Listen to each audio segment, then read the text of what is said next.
You land him with the legs, and he was in bad shape, and he got it.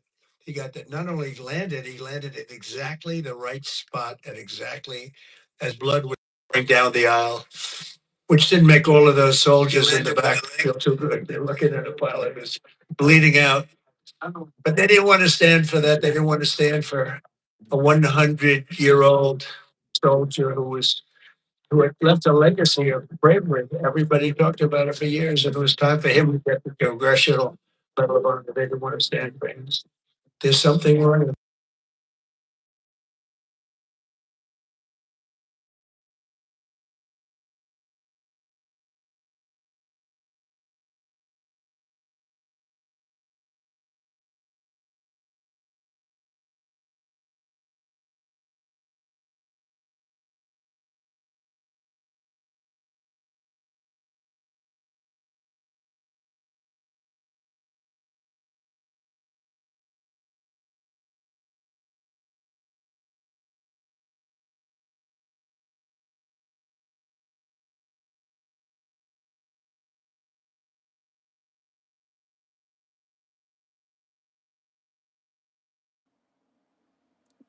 That was where we knocked out their nuclear potential. That was a big day because if we didn't do that, they would have had a nuclear weapon within 2 weeks.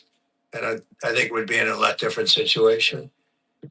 And then you had, of course, what they did in Venezuela, how that was just so far so good. We've done a real job. We've got all good ones. If you go back and you look at Afghanistan with Biden, one of the worst, I think the most embarrassing moment in the history of our country. If you look at what happened with Jimmy Carter, with also with Iran, but if you look at what happened with the helicopters and the hostages and cost them the election, it was what a mess.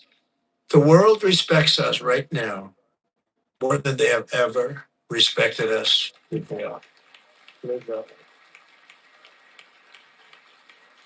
And because of Republicans, you people in Congress, the United States has by far the strongest and most powerful military on the face of the earth. We're the strongest military anywhere on the earth.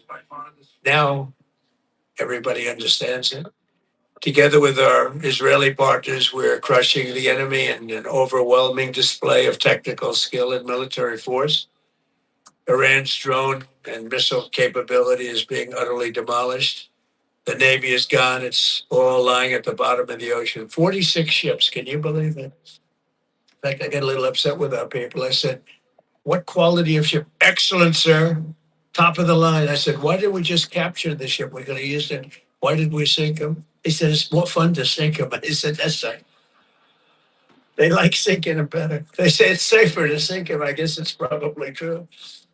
But think of it. We knocked out 46. It actually took 3.5 days. Their terrorist leaders are gone. We're counting down the minutes until they will be gone. Think of it. We had leaders and they're gone. Then we had new leaders and they're gone. And now nobody has any idea who the people are that are going to be the head of the country and will not relent until the enemy is totally and decisively defeated. As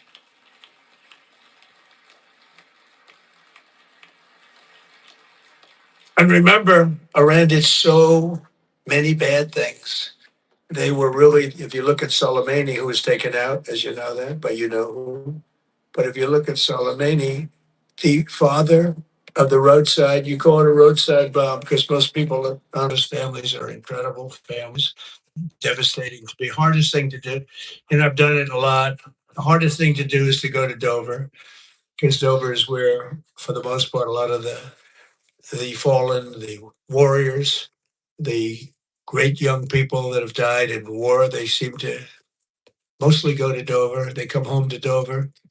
Dover does a great job of handling things. They have men assigned to the family. They have men and women that are incredible assigned to the families.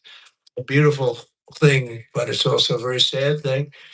But they all said one thing to me: "Make sure you win, sir. Make sure you win." They didn't. They weren't playing games. They want to make sure. They said it. Everybody said it. They were separate, and but everybody said the same thing: "Make sure you win. We will. We've already won in many ways, but We haven't won enough. We go forward more determined than ever to achieve ultimate victory that will end this long running danger once and for all. 47 years, it should have been done a long time ago. World would have been a different place had some president had the courage to go and do it. They should have done it many, many times. They had many opportunities. The United States of America is the greatest and most exceptional nation in human history and will not be threatened by evil terrorists and lunatics any longer. We just can't do that. And, when I always talk about how great our nation is, I don't know. I don't consider our nation very great for 4 years under Biden. We were a laughing stock all over the world. We were a laughing stock. So, I say, So right here we're watching President Trump at the Republican Members Issue Conference. Welcome on in, everybody. I got some good news. We're gonna get some iPad OBS support, or actually Camo Studio support. Just I wanted to drop that with you real quick. But anyways, we're gonna move on. This is the Republican Members Issue Conference Trump is speaking at right now. And after this, he's gonna do the Operation Epic Fury update press conference. So he's gonna move into this conference to the next. So this is why we're watching this one, because they go hand in hand, possibly. a country, and we've done a great job of doing what we've done. Think of it, we have the lowest crime rate that we've ever had. We have the lowest murder rate in 125 years, and we're saddled with all of the problems of the criminals that were let in. Look, I'll be smoking weed with you and drinking coffee and taking your comments. So let's have fun. and I would do exactly the same thing. They emptied their jails into our country. I said that was going to happen when I heard that they were having open borders. I didn't believe that they were going to happen. When I realized that they actually were going to have open borders, I said, we're going to have every person in jail. We're going to have every drug dealer. We're going to have all these countries all over the world. The Congo, they emptied their jails all the way from the Congo to all parts of South America, Asia. They sent in their people in jail, murderers. Some of the worst people on earth got sent into our country. And I'll tell you what, ICE is unbelievable what they have to put up with and how tough they have to be. That goes for Border Patrol and it goes for law enforcement, our law enforcement people. But sadly, even as our service members are fighting bravely to protect America abroad, the Democrat minority in Congress is deliberately sabotaging our national security at home. And you're going through it right now, fellas. I mean, you're going through, it's not even believable. We should be very safe right now, especially when we're attacking somebody that's evil, bad intention. But last week, 53 House Democrats voted against a resolution affirming that Iran remains the world's number one state sponsor of terror. Who the hell would do that? I mean, almost every act, whether it's Hamas or Hezbollah Hey, how's the audio? or Iran sponsored. And even more outrageously, as we speak, Democrats have shut down the Department of Homeland Security. They've got it shut down. Do you believe it? Right now. Because they care more about amnesty for illegal alien criminals than about protecting the lives of American citizens. Take a look at it. The American citizen is being scoffed at by Democrats. It doesn't make sense. None of this stuff makes sense to me. When they sat and they wouldn't stand up for incredible people, they just refused to clap, stand up. By the end of the speech, by the way, they were all standing because somebody was passing. Look, you people are getting killed tonight. They were all they stand up for everything I was saying. At the end, that last half hour, they were standing up for things that they shouldn't have stood up for because they got the word. You're getting killed tonight. Stand up and clap for the woman that just lost her daughter, please, to a violent criminal. But Democrats must vote immediately to reopen the Department of Homeland Security so that we have the resources to keep America safe.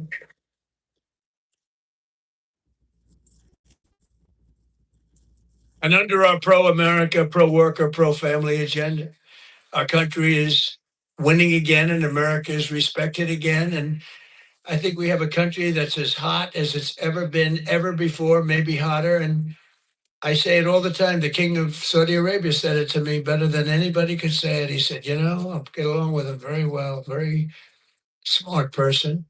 He said, a year and a half ago, your country was dead, absolutely dead. We never thought it was coming back. And now you have the hottest country anywhere in the world. It's true. We're the hottest country anywhere in the world by far. And that's before we showed off our military strength with Venezuela and now with Iran. You know, Iran was supposed to be this big, powerful country. We wrapped the hell out of them. And, you know, I don't You know wanted why to they stop cried connected? uncle, but they should have tried it 2 days ago, right? But they don't have anything left. In our country, inflation is plummeting. Incomes are rising. The economy is surging. Our border is the most secure at any time in American history. And the murder rate is the lowest in 125 years. That's before my father was born. My father was born 6 years later than that. I don't know if he'd like me to say that. Never liked to talk about his age. He said, don't talk about that. But think about 125 years ago, 1900, the year 1900. The stock market has set 53 all time record highs since the election. And it's going to go a lot higher as soon as we get rid of this stuff that we're doing right now, that we really had no choice. I mean, I think I asked people, I said, would you rather do this or would you rather go along nice and smoothly, but eventually have a catastrophe, the likes of which perhaps the world has never seen?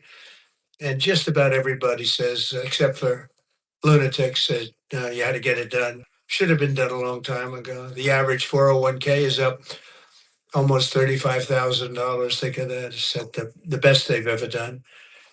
And I think you're going to see some real numbers when this gets, because this was always a dark cloud hanging over not only Israel, which was going to get wiped out. You know, if we didn't do that B 2 attack, Israel would have been wiped out. They would have had a nuclear weapon within 2 weeks after that.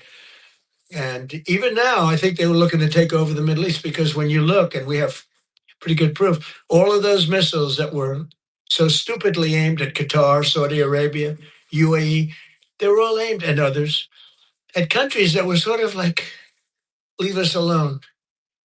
They were all right. They were sort of neutral, but they weren't doing it. All of a sudden, they're getting hit with missiles. And they could have gone one of two ways. They could have gone toward their side, like we're with you, or they could have gone with our side. And they really went with our side. And they've helped us, and they've been a big force. But they got hit. But they were going to be hit with us. Had we not done the B 2 raid, and if we not done this one where we said, nope, it's time to go in, we have to go in, have no choice. Number one, if we didn't go in, they would have come in after us because I see the Democrats trying to justify it and they're failing because the voter on the street is saying, you got to be kidding. But I see where they go, where they're always saying, no, no, there was no reason. Well, You got I any give you the questions? best Put them in reason the of all. chat. Within a week, if they were going to attack us, 100%. They were ready. They had all these missiles, far more than anyone thought, and they were going to attack us. But they were going to attack all of the Middle East and Israel. And if they had a nuclear weapon, they would have used it on Israel. And this was going to be a major attack. And they had all of those missile sites and all those launchers that we got rid of, about 80% of them right now, by the way. Got rid of most of the, see, it's died down to a trickle. There are very few launchers left. What our military has done is amazing. They wiped out almost 20%, maybe 22, 23%, but the rest are going very quickly. And the missiles have been largely knocked out. The drones have been knocked down, and we're hitting where they make the drones. We know them all, and we're knocking the hell out of that now where they manufacture the drones. A lot of work, a lot of brilliant work, but we're going to have a much safer world as soon as it's finished, and it's going to be finished pretty quickly. With the help of our House Republican majority, we passed the largest tax cuts in American history, and we have to be talking about it. Come on in. Where are you guys from? With the great big beautiful bill, we delivered no tax on tips, no tax on overtime, and no tax on Social Security for our great seniors. And we did something else which is great that nobody ever talks about, Tom, and we have to talk about it. We made interest on auto loans fully deductible. That's never happened. We've never had that. Rich people always get deductions, but middle income people, people that have to struggle a little bit, never did. But now they can deduct the interest paid against their taxes. We have one little proviso, and I put this on, it's very important. Only if the car is made in America, right? That's going to have a huge impact. That's going to have a huge impact. We passed the Trump accounts to give every child in America a head start on the American dream. And that's so good. It was, My nephew got that. I'll tell you, the Dell family, Dell computer, he put up $6,250,000,000. Think of it. Started with very little, nothing, very little. Started making computers on his bed. And he said, yeah, people started liking them better than the ones from the store. And he never stopped. And he can write a check for $6,250,000,000. He said, and his incredible wife Susan, they said it's the best thing they've ever done. He's so proud. He's going to do it again. Going to do more. And we have a lot of other people. A lot of very rich people are doing it. A lot of people that aren't so rich are doing it. They're doing it for their kids, but it's turning out. So some young child turns 18 or 21, and all of a sudden they have $100,000 in the bank. What a difference that is between having that and having nothing. And it could be more than that. It could be a lot more depending on what happens with the world. And we passed 100% expensing and bonus depreciation on all new equipment, factory construction and investments. And that's what made our first term. We had the greatest economy in the history of our country in the first term. And this one's going to blow it away. Again, we had a little pause, but it's not a very big pause. With your help, we also passed the largest regulation cuts in American history, ending the Green New Scam, one of the greatest scams in history, and massively increasing production of American oil, natural gas, and clean, beautiful coal. We brought coal back. You're not allowed to say coal without clean, beautiful. Got to be clean, beautiful. China uses coal. They're building about 65 massive coal plants right now. But China, great respect for China, but they make all the windmills, right? The only thing they don't do is use the windmills. They make them. But try finding wind farms in China. There aren't too many of them. In my State of the Union address, I laid out an ambitious agenda that should be our roadmap this year. And it's starting with lowering the cost of living. They gave us a mess. We inherited a mess, an absolute mess. And the mess was many things. They were bad with our military. They were bad with everything. I mean, I said, name one thing that they did right. They can't name one thing, but they also gave us very high prices. And then they said the word affordability. That's the first time I ever heard it. They said affordability. My first day in office, they said affordability. They're the ones that caused the problem, but we're really bringing down prices big. Do you notice you don't hear that word anymore, Mike? They don't say it anymore because we brought down prices so much. So our message is simple. Democrats created the high prices, and our policies are totally ending them. And they're ended, and we're doing better. We're even bringing them down further. They'll be way down, and we're bringing. If you go back into the last period, I would say I think it's 2.5 months, 1.7% inflation. 3 months, 1.45% inflation. Think of that. Whereas they had the highest inflation in the history, the single highest inflation in the history of our country. Now, I always say this. They say 48 years because I don't want the fake news to get me on this. They say it wasn't history, it was 48 years that the inflation was the highest in 48 years. But I don't know, in some ways, 48 years sounds even worse because it's very specific. But they had the highest inflation probably in history, but in 48 years, we inherited that. One of the first targets must be the crushing healthcare. We love them anyway, right, Mike? But they are owned by those big, powerful insurance companies that are making a fortune, and it's hard to get them to do the right thing. They know what the right thing is. So we want the money to be paid directly to the people and let the people go out and buy their own health care. And people love it. They love it. We can own the issue. For the first time ever, Republicans can own that issue. I'm also asking you to take swift action to codify my most favored nation policy on drug prices, the biggest.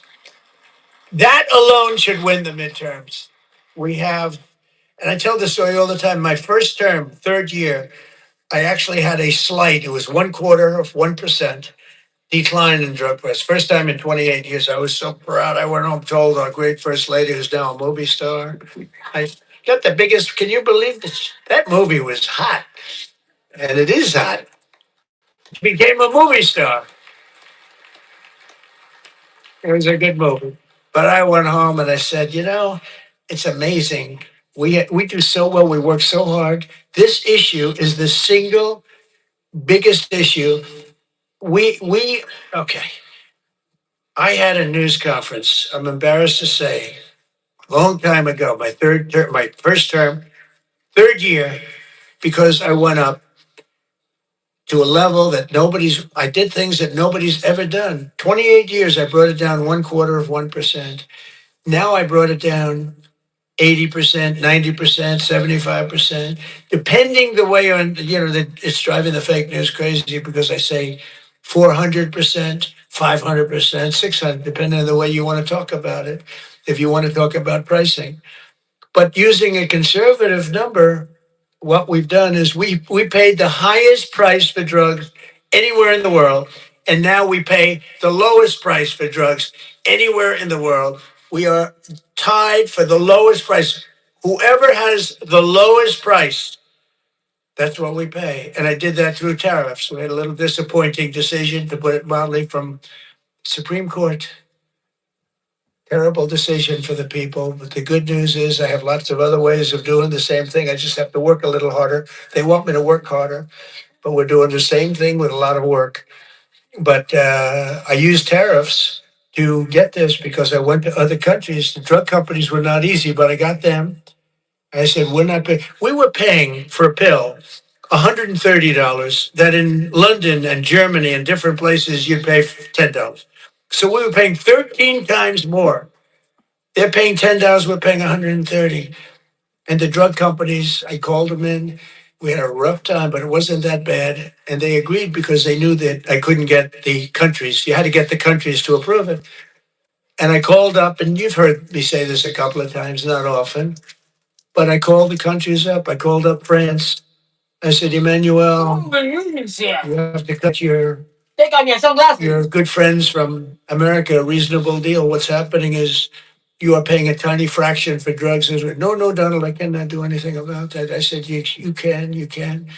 He said, no, I will not do it. I will not do it, because he'd have to raise his pill from $10 to 20 and maybe even 30. That's not how he. Ours would come down from $130 down to $20. Think of that. From 130. That's what you're going to get. From 130 to 20.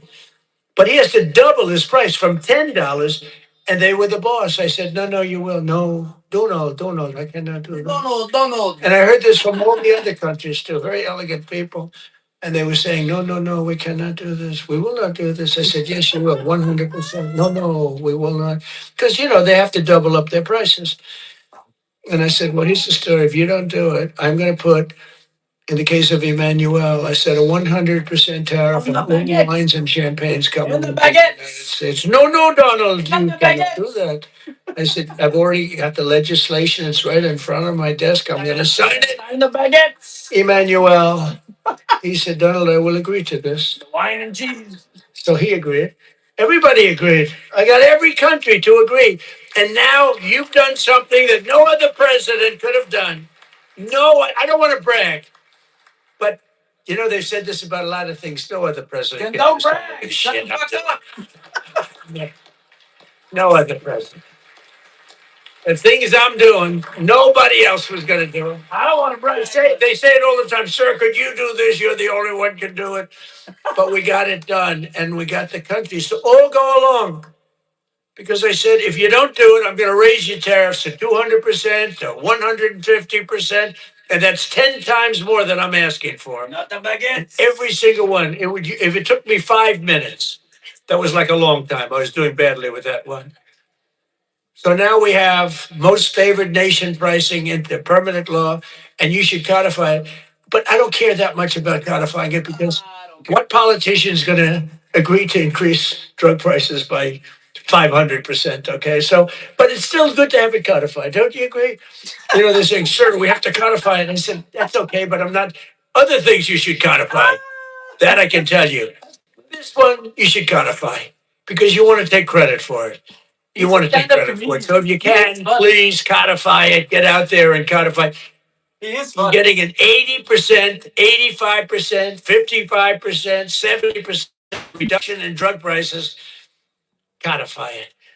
But if you don't know presidents are crazy, in my opinion. Although they are crazy, you know, these people are crazy. They could find a way. They're You not better get crazy. it They're, codified. you're the one yelling codified. And as we work to bring down interest rates so that more Americans can afford a house, I'm also asking you to ban the Wall Street firms, large Wall Street firms, institutional investors from buying up thousands and thousands of single family homes, hundreds of thousands of homes, because homes really are for homes. people, What up, not homes? for hedge funds. Homes are for We people. want to get the market out so they can do What it. up, homes? And we're stopping it. We want people to be able to buy a house. It's the American dream. Buying a house is a part of the American. He almost said buy homes. And we must also stand up for the safety of our citizens. One of my guests at the State of the Union was Anya Zaritska, the mother of beautiful 23-year-old Ukrainian girl who was stabbed to death on a train in North Carolina by a deranged criminal, arrested more than a dozen times. And I had the mother, as you know, at the State of the Union, and she was devastated. Beautiful woman, devastated, uncontrollably devastated. And we couldn't get one Democrat to even clap. The Republicans clapped and went wild and they loved her. Not one Democrat in that whole room even thought about clapping. They sat there frozen faced. Disgusting. House Republicans should get every member of Congress on record and pass a tough new crime bill that imposes harsh penalties for dangerous repeat offenders, which this nut was, cracks down on rogue judges and prosecutors, and ends no cash bail once and for all. No cash bail is a big part. What do you say later? I mean, you have the materials. murder somebody, and by that afternoon, he's out on bail. No cash bail. It's a huge problem. We also need to end deadly sanctuary cities, and you have bills before you now, and you're working on things, but hopefully you can do that, Mike, because it's terrible. Nobody helping her. That's all they are. Sanctuary for Y'all criminals. fucked They up. fight ICE all the time. That was the problem up in Minnesota. They had a lot of criminals in there. They wouldn't give it to Y'all us. on that bus with her? Y'all And to stop illegal aliens who cannot even speak English from driving 18-wheel tractor trailers. They have no idea what they're reading. I wouldn't be able to do it in their countries. There's arrows, there's speed limits. They have no idea what they're reading. And in many cases, they're on drugs on top of that. We need to ban any state from granting commercial driver's licenses to illegal aliens. And I want to thank House Republicans for passing another common sense measure. I would think it's the easiest thing. I just told Mike. You know, you were at $19 million. I have to say this because I've never contributed. I was a huge contributor for years and years. I never contributed. I was a huge contributor. Any money. You heard The that? greatest thing about being president is I no longer have to contribute. Nobody ever asked me for money. They asked me for my endorsement. I've endorsed just about everybody in the room. What? But keep winning, right? 124-0 this Tuesday. 124 wins, no losses. Is that good? And there were some rebels. We endorsed a few rebels, right? A few that Mike was saying, it's going to be a tough one. It's a But primary. we're 124-0. But as president, nobody ever asked me for money. And as president, you know, like as president, you sort of don't make campaign contributions. Right? Doesn't even. But I heard you were at $19 million today. I said, has that ever been done? No, sir, it's a record, but 20 would sound better, right, Mike? Yes. He said, I'm going to give you $1 million. It's the first time I've done it. I never did it before. I never did it before.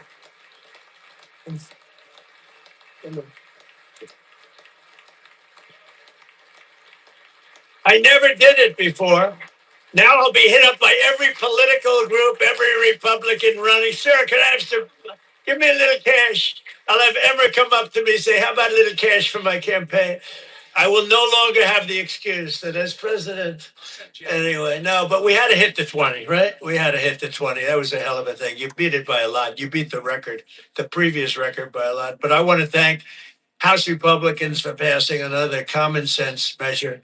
To me, the easiest of all, the Save America Act to protect our sacred American. Look at this.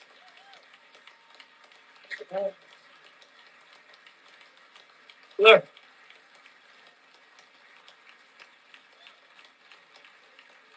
it's the easiest thing we have. I can't.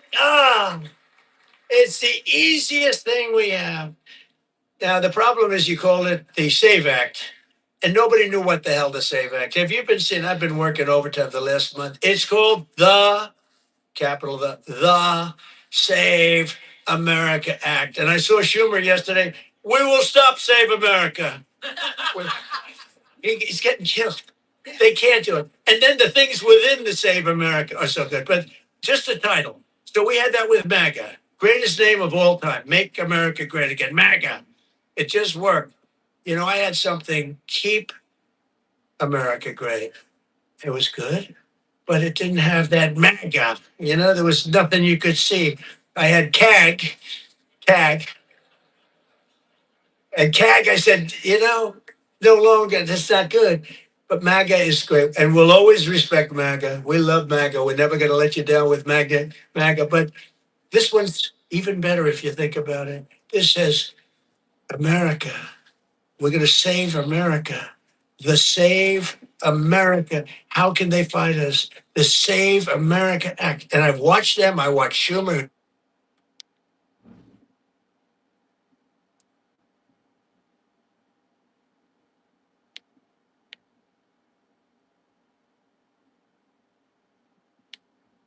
America Act rundown. The Save America Act is a federal elections bill that would require people to show documentary proof of U.S. citizenship when registering to vote in federal elections.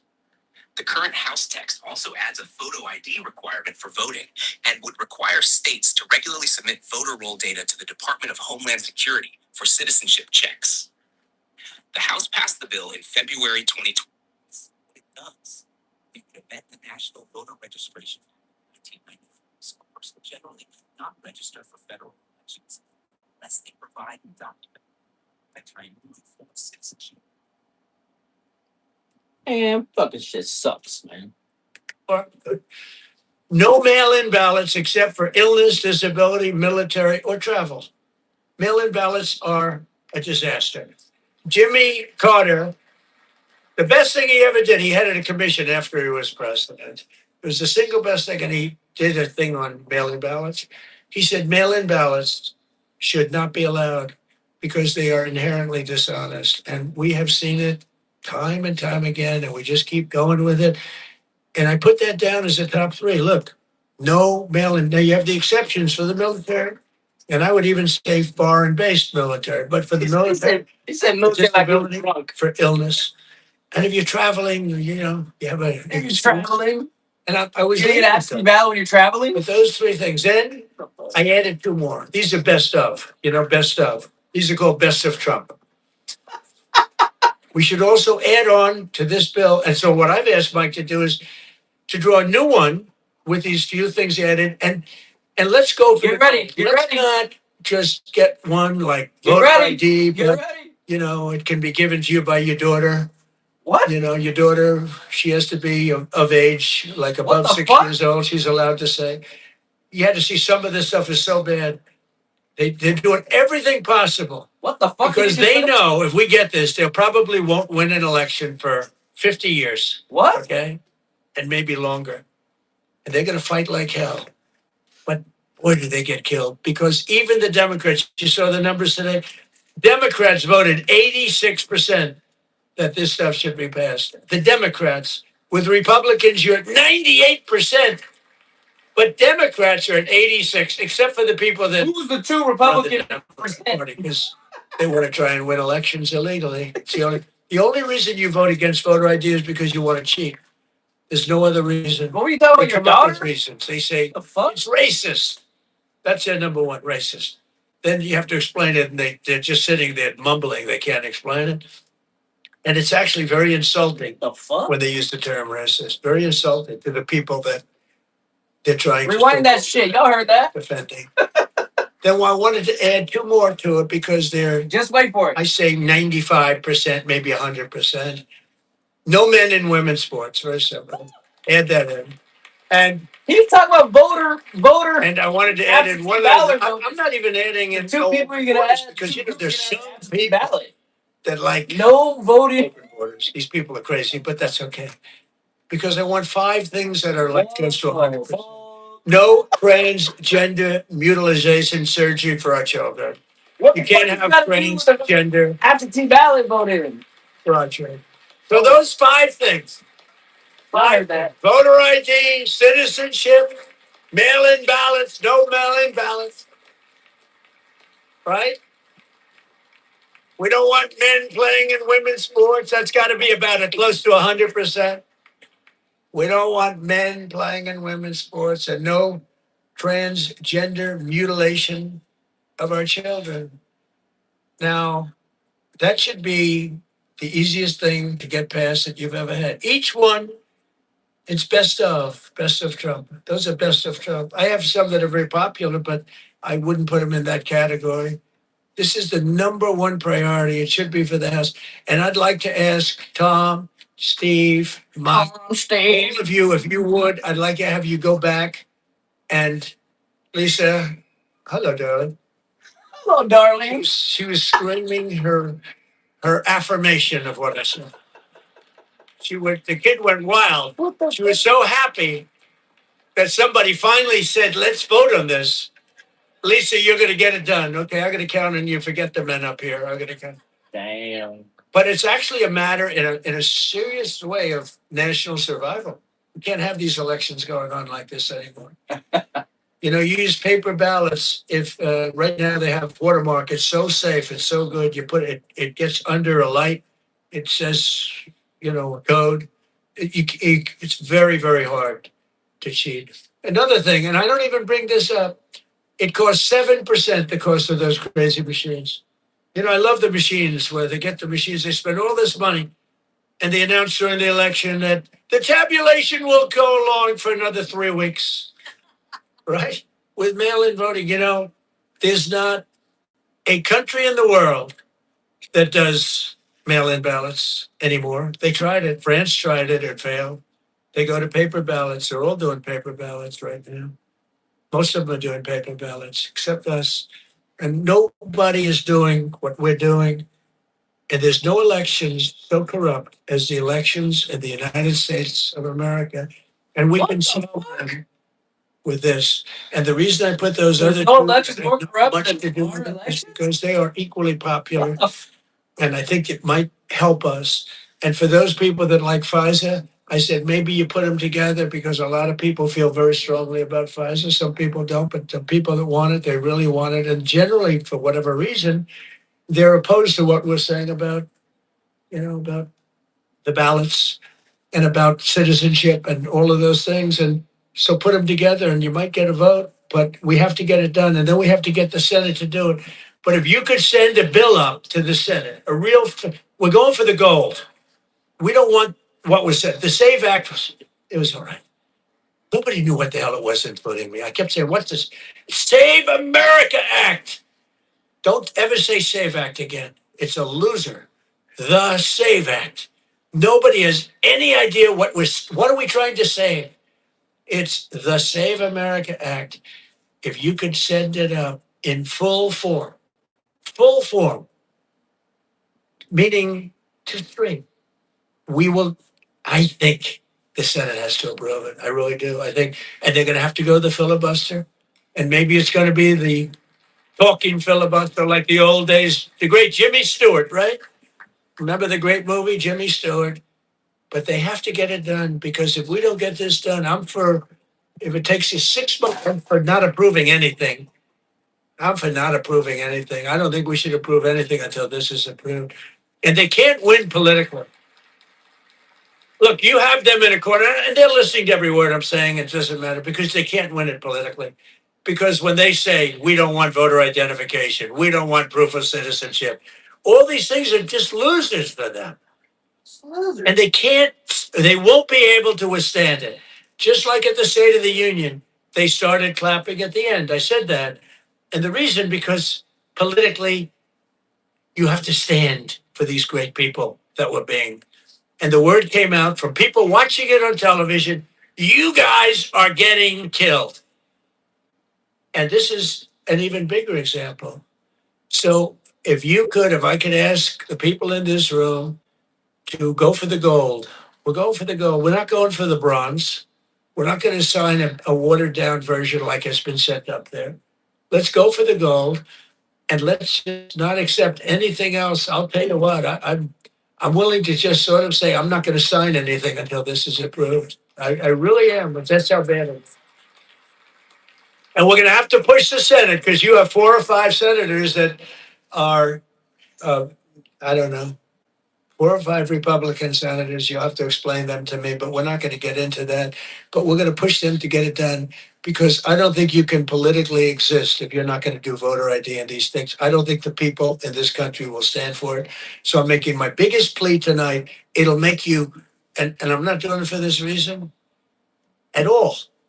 It'll guarantee the midterms. It'll guarantee the midterms. If you don't get it, big trouble, my opinion. If you get this, you're Yeah, I know. and they know it. For 2 reasons. Number one, they won't be able to cheat. Stinger, And number two, Sting. the people are demanding it. Yeah, he's been Every time battling, I man. go I out, mean, no disrespect, Save right? America, sir, been Save battling. America Act. We want the Save America It's Act. just exhausting. I've been covering That's all this. they talk about. They don't talk about housing. I've been covering this, and I'm exhausted. So I mean, I don't like. He's exhausted. Yeah, he's still, whatever. And you're going to win every election for a long time until somebody really screws things up, and hopefully that won't happen. But I've never been more confident that if we keep these promises and deliver on this popular agenda, the American people will stand with us in overwhelming numbers, just as they did in 2024. I heard Mike say it's actually 78 million votes. And to be clear, it's a projection of my TV. So, I mean, he is a little tanner in the view that I'm seeing, but he does sound a little rough also. Inspirational level. We can't let that ever happen again. And then they cheated again in the last election, but I went up. The term I used most was too big to rig. You got to go out. Don't believe because we had polls having. Do you guys like that he keeps just saying the same shit over and over? Like, if anybody in here is in his base, is that like the kind of shit you guys like? It's fucking weird, man. Like, is that? Yeah, it's just the same shit. Like, is that what he like? Like, do you guys like that? I don't know. I know he's like wants to do good for the country, but you got to admit he just says the same shit over and over. It's quite annoying. Win. And we will make our country safer and stronger and richer and greater than it ever has been before. And I want to say, very importantly, because they would like you not to say this, because this is a terrible thing in their opinion to say, God bless you and God bless America. Thank you very much, everybody. Thank you very much. I do believe in that. Oh, can't do the music. We can't do the music. I don't want to get D whatever times. All right, so yeah, I mean I was just reading my book here. The rhetoric is so rhetoric, right? He's speciality, yeah. Hey, you know what though? Let's look at the price of anybody got the price of oil now? We scared everybody last night, right? Give me the price of oil currently. It scared everyone last night. Got to 114, something like that. He looks like he shit his pants again. Who, Trump? It's at $95, and the burnt crude is at 98. So it's going back down, but damn, it's 114 last night, something like that. 110. That was crazy. So we're gonna switch over to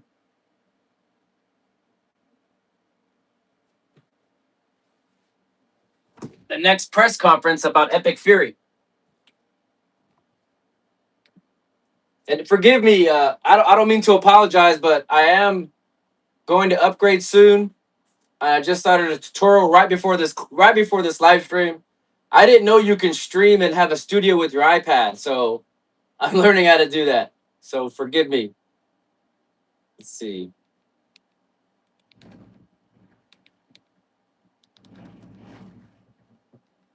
I have to look up. I'm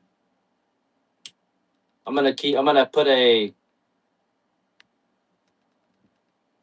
live cam of Beirut on.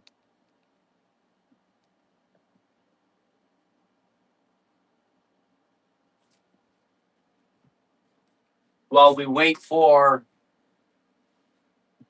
the White House to start. I mean, he's at Kroger, isn't he? So they start broadcasting the Epic Fury. I mean, man, I have a feeling that this is gonna be one hell of a.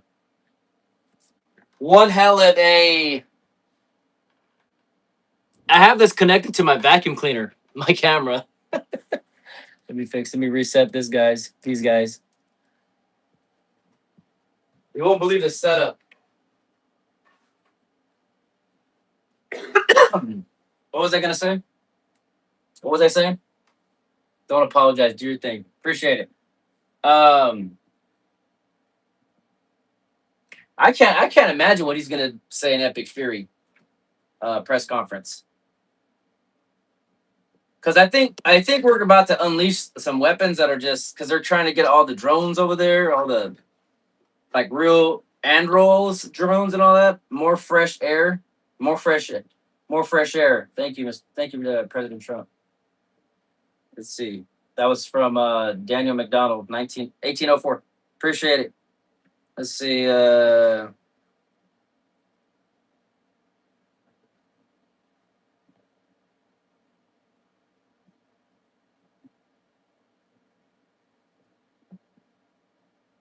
Epic Fury press conference.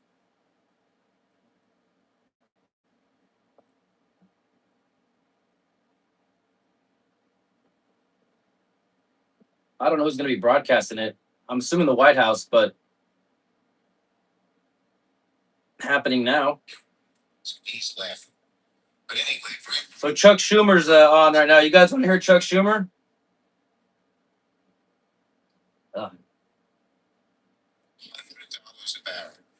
And spiked We'll put that on. That way, it'll broadcast over to because it was supposed to start 15 minutes ago, so it should start anytime. We'll do that. The entire economy, airline tickets, shipping costs, everyday goods go up in price. Inflation was all. We're gonna take a look at these windmills, though.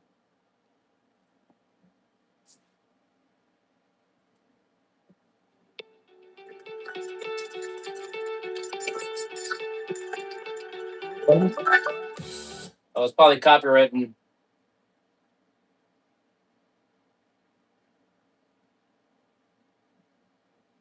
I don't know if you saw that, but China has one of the biggest windmill farms in the world.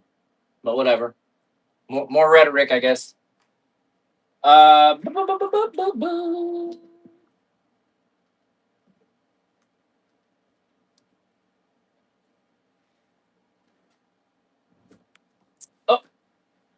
so in the bottom right-hand corner is the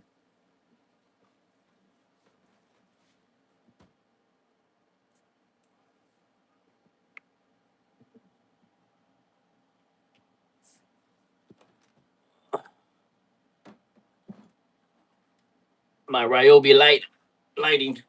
Right there, you see the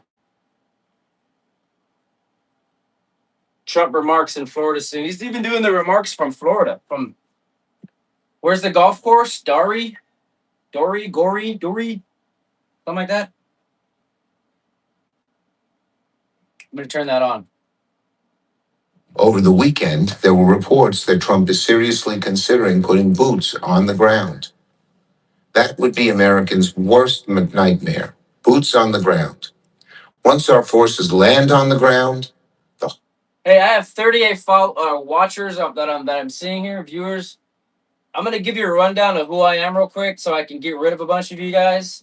I'm a 20-year combat veteran, field artillery gunnery sergeant was my last position before I left out of the Army. 20 years, like I said, I don't know if I mentioned that.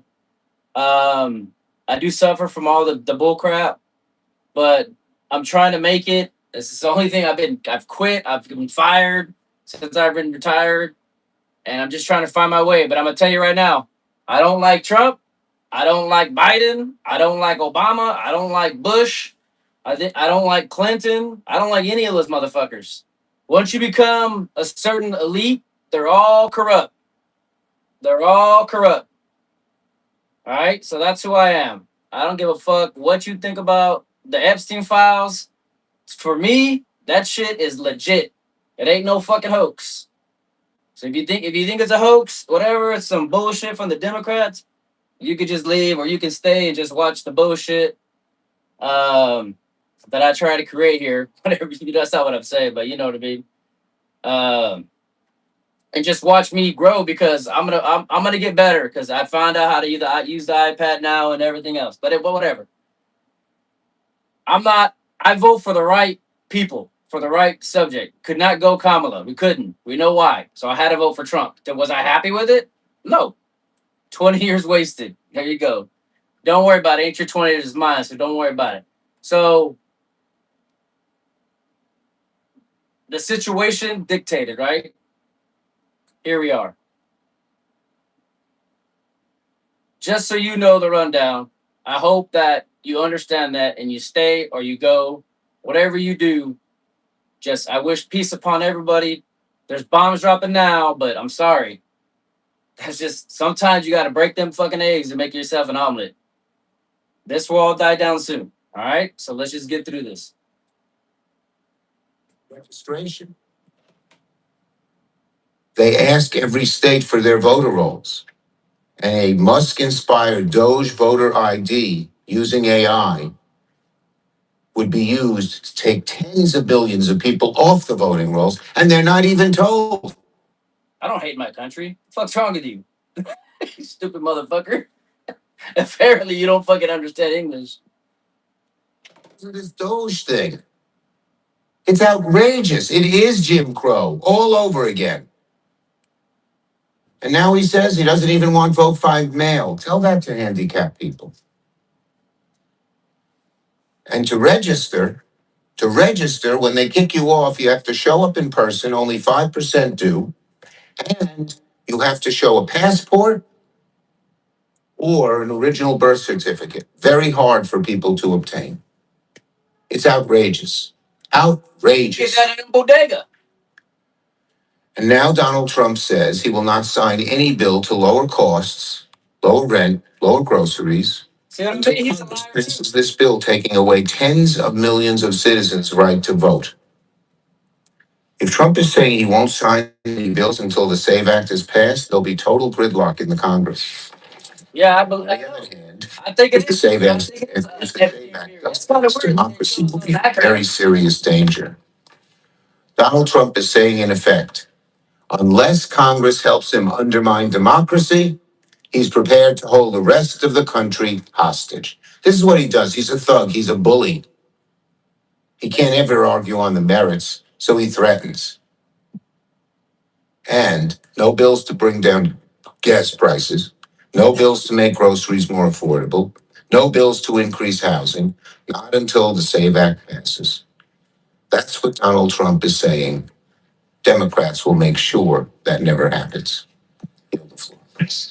Right. Those were the remarks earlier today from Senator Chuck Schumer speaking on the floor. We always got you covered here on Live Now from Fox. Also, Senator Schumer putting this out on X saying gas prices are surging all because of Donald Trump's reckless war of choice in Iran, more broken promises, and the Trump administration doesn't even pretend to care. All right, everyone, we are keeping an eye in Florida. Let's go out right now to Darrell. President Trump's news conference starting. Been a very big 2 days, I have to say. And we'll be heading back to Washington, D.C. right after this. And I'd like to wish everyone a very good evening. And over the weekend, the United States military and the Israeli Defense Forces continued Operation Epic Fury very successfully. Over the past 9 days, we've carried out some of the most powerful and complex military strikes and maneuvers the world has ever seen. Now, you add that up to all of the other things, Midnight Hammer, getting rid of the nuclear threat from Iran, which was a big moment in history, in my opinion. and the great success we've had in Venezuela and all other places. Every place we've gone, we've had tremendous success. But while we're doing all of these things, we're achieving major strides toward completing our military objective. And some people could say they're pretty well complete. We've wiped every single force in Iran out very completely. Most of Iran's naval power has been sunk. It's on the bottom of the sea. It's almost 50 ships. I was just notified it's 51 ships. I didn't know they had that many. Didn't last very long. And these are fighting vessels. They're meant to fight, but they're not meant to fight against us. We continue to target Iran's drone and missile capabilities. Their drones are way down. Their drone manufacturing's been hit starting today. We know all of the places they manufacture the drones, and they're being hit one after another. Their missile capability is down to about 10%, maybe less. We're also hitting where they make missiles and where they deliver missiles.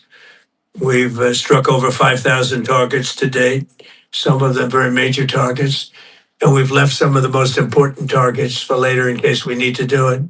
If we hit them, it's going to take many years for them to be rebuilt, having to do with electricity production and many other things. So we're not looking to do that if we don't have to. But they're the kind of things that are very easy to hit, but very devastating if they are hit. We are waiting to see what happens before we hit them. We could take them all out in one day, but it's all resulting in a 90% decline in various things, but in particular, Iranian missile launchers and 83% drop in drone launchers. As you know, the drone launchers are pretty well shot, but we're at over 90% decline in the Iranian missile launchers, which is very hard to reproduce and very hard to get. 10% left. Got it. And usually what we were able to do through great equipment, a lot of smart people, as soon as they sent a missile up from a launcher, we were able to knock out that launcher within a period of 5 minutes or less, accurately right on the noggin. So now we have low-cost interceptors effectively combating Iranian drones, and our B-2 bombers recently dropped dozens of 2,000-pound bombs to destroy missile launchers all over Iran and very deep under Iranian soil in many cases. The soil was no match. And we're also annihilating the manufacturing base that the regime uses to build drones and missiles at a rate that nobody thought was possible. We're knocking them out. How's the We audio? know where they all are. We're knocking them out very quickly. We're ahead of our initial timeline by a lot. I would say that we probably would not have thought after a month we'd be here. In addition to the fact that we've taken out the leadership twice and maybe 3 times. Well said, Helene. Helene, And very we, blankly. as you know, we want to be Well involved. said. We don't want another president that maybe wouldn't be willing to do what I'm willing to do for the good of the world, for the good of our nation, Who's he calling? to be stuck with the situation in 5 years or 10 years from now. So we think they should put Police Gonzalez. a president in or the head of the country in that's going to be able to do something peacefully for a change. They've been doing this for 47 years, killing people for 47 years, whether it's the barracks or even the SS Cole where they were involved. Very strongly, they always denied it. But they were very strongly involved in all of the people that died through the roadside bombs, died and are right now walking around with no legs, no arms, a face that's been so badly damaged. The Iranian regime has been attacking Americans and spreading terror for 47 years. And despite these countless opportunities to renounce their nuclear ambitions, which they had just a short while ago, they told Mr. Witkoff, who is standing right over here, they said, they actually said, we want to keep building, essentially, in a real nutshell, we want to continue to build nuclear weapons. If we didn't knock out Midnight Hammer, if we didn't knock out their Iranian potential, if we didn't do that with Midnight Hammer, they would have had a nuclear weapon. They would have used it long before now. And at a minimum, Israel would have been annihilated. It was very lucky that we had the courage to do that, that we had the talented pilots and the great equipment. The B 2 bombers are unbelievable. We ordered 25 more, by the way. The newer, better version. Oh, gonna say. It's Say the 47. we have the greatest military in the world. We have the greatest equipment in the world by far. You see that no matter where we go. You still need the people, though, to operate it and to use it. And those are the people that we cherish. Even after we obliterated their key nuclear sites in Operation Midnight Hammer, they never negotiated in good faith. They still continued to say, we want to build nuclear. We want enrichment at levels that were unacceptable. I believe they And they even said turned down an offer for unlimited free nuclear fuel forever for civilian purposes. We had people offering them free nuclear fuel. They weren't interested in that because they wanted to build a nuclear weapon. So instead, the regime was trying to reconstitute its weapons program at a different site. They couldn't go back to where they were, the three sites that we obliterated, but they were starting work at another site, a different site, different kind of a site. And that was protected by granite. They wanted it protected. Granite's pretty good, but they wanted it protected by granted. a lot deeper. They wanted to go a lot deeper, and they started the process while rapidly building conventional ballistic missiles. They were going to do it all at the same time that threatened our overseas bases and soon could have reached even our homeland. The regime's intention was to use this exponentially growing ballistic technology that we have now is incredible. It's coming out pretty soon. Where literally lasers will do the work of, at a lot less cost, do the work of what the Patriots are doing or what other Nah, things are doing. I got a phone call. The situation was I'm very using quickly my cell approaching phone. I have the no point of equipment. no I'm just return, sending and the shit. United States found it intolerable, in my opinion, based on what Steve and Jared and I was looking for the remote. It's in my hand. I'm using my phone to project, to film my TV, and I keep getting phone calls. Fuck. It goes to voicemail. Anyways. which was very foolish, very stupid, I would say. They attacked their neighbors, and their neighbors were largely neutral, Thanks for hanging in, Sam. or at least weren't going to be involved, and they got attacked. I tell you, I can use OBS. And it had the reverse Or effect. The camo neighbors vid or something. came onto our side and started attacking them, and actually quite successfully.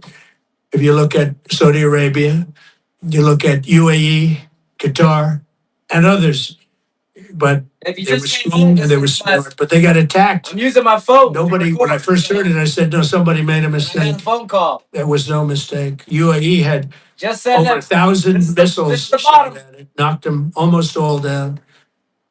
On the very first day I came down the escalator in 2015, I said, quote, I will stop Iran from getting nuclear weapons. And all I'm doing is keeping my promise. Think of that. That was in 2015. I said it. It was a threat then and a much bigger threat now, but no longer a threat, not for a long time anyway. We want to keep it that way. As we continue Operation Epic Fury, we're also focused on keeping energy and oil flowing to the world. And I will not allow a terrorist regime to hold the world hostage and attempt to stop the globe's oil supply. And if Iran does anything to do that, they'll get hit at a much, much harder level. I will take out those targets that were easy and that I mentioned just before. We'll take them out so quickly, they'll never be able to recover, ever. If they want to play that game, they better not play that game. In the long run, oil supplies will be dramatically more secure without the threat of Iranian ships, drones, missiles, nuclear menace, or anything. So the Strait of Hormuz is going to Straight. remain safe. We have a lot of Navy ships there. We have the best equipment in the world, inspecting for mines. Again, most of their ships are down at the bottom of the sea, but we will hit them so hard that it will not be possible for them or anybody else helping them to ever recover that section of the world if they do anything. In recent years, the regime and its terror proxies have launched attacks on hundreds of commercial vessels. We're putting an end to all of this threat once and for all, and the result will be lower oil prices, oil and gas prices for American families. We've done that. We've done it. We brought it very low. This was just an excursion into something that had to be done. We're getting very close to finishing that too. In the meantime, during this brief disruption, the United States is offering political risk insurance to any tankers operating in the Gulf. So we're putting up risk insurance. We'll perhaps go alongside of them for protection. We don't think it'll be necessary if it is. And if they do anything, the price will be incalculable. It will be so great that they will have wished they never did it, because you have to keep the straits flowing. With all of that, it affects other countries much more than it does the United States. It doesn't really affect us. We have so much oil.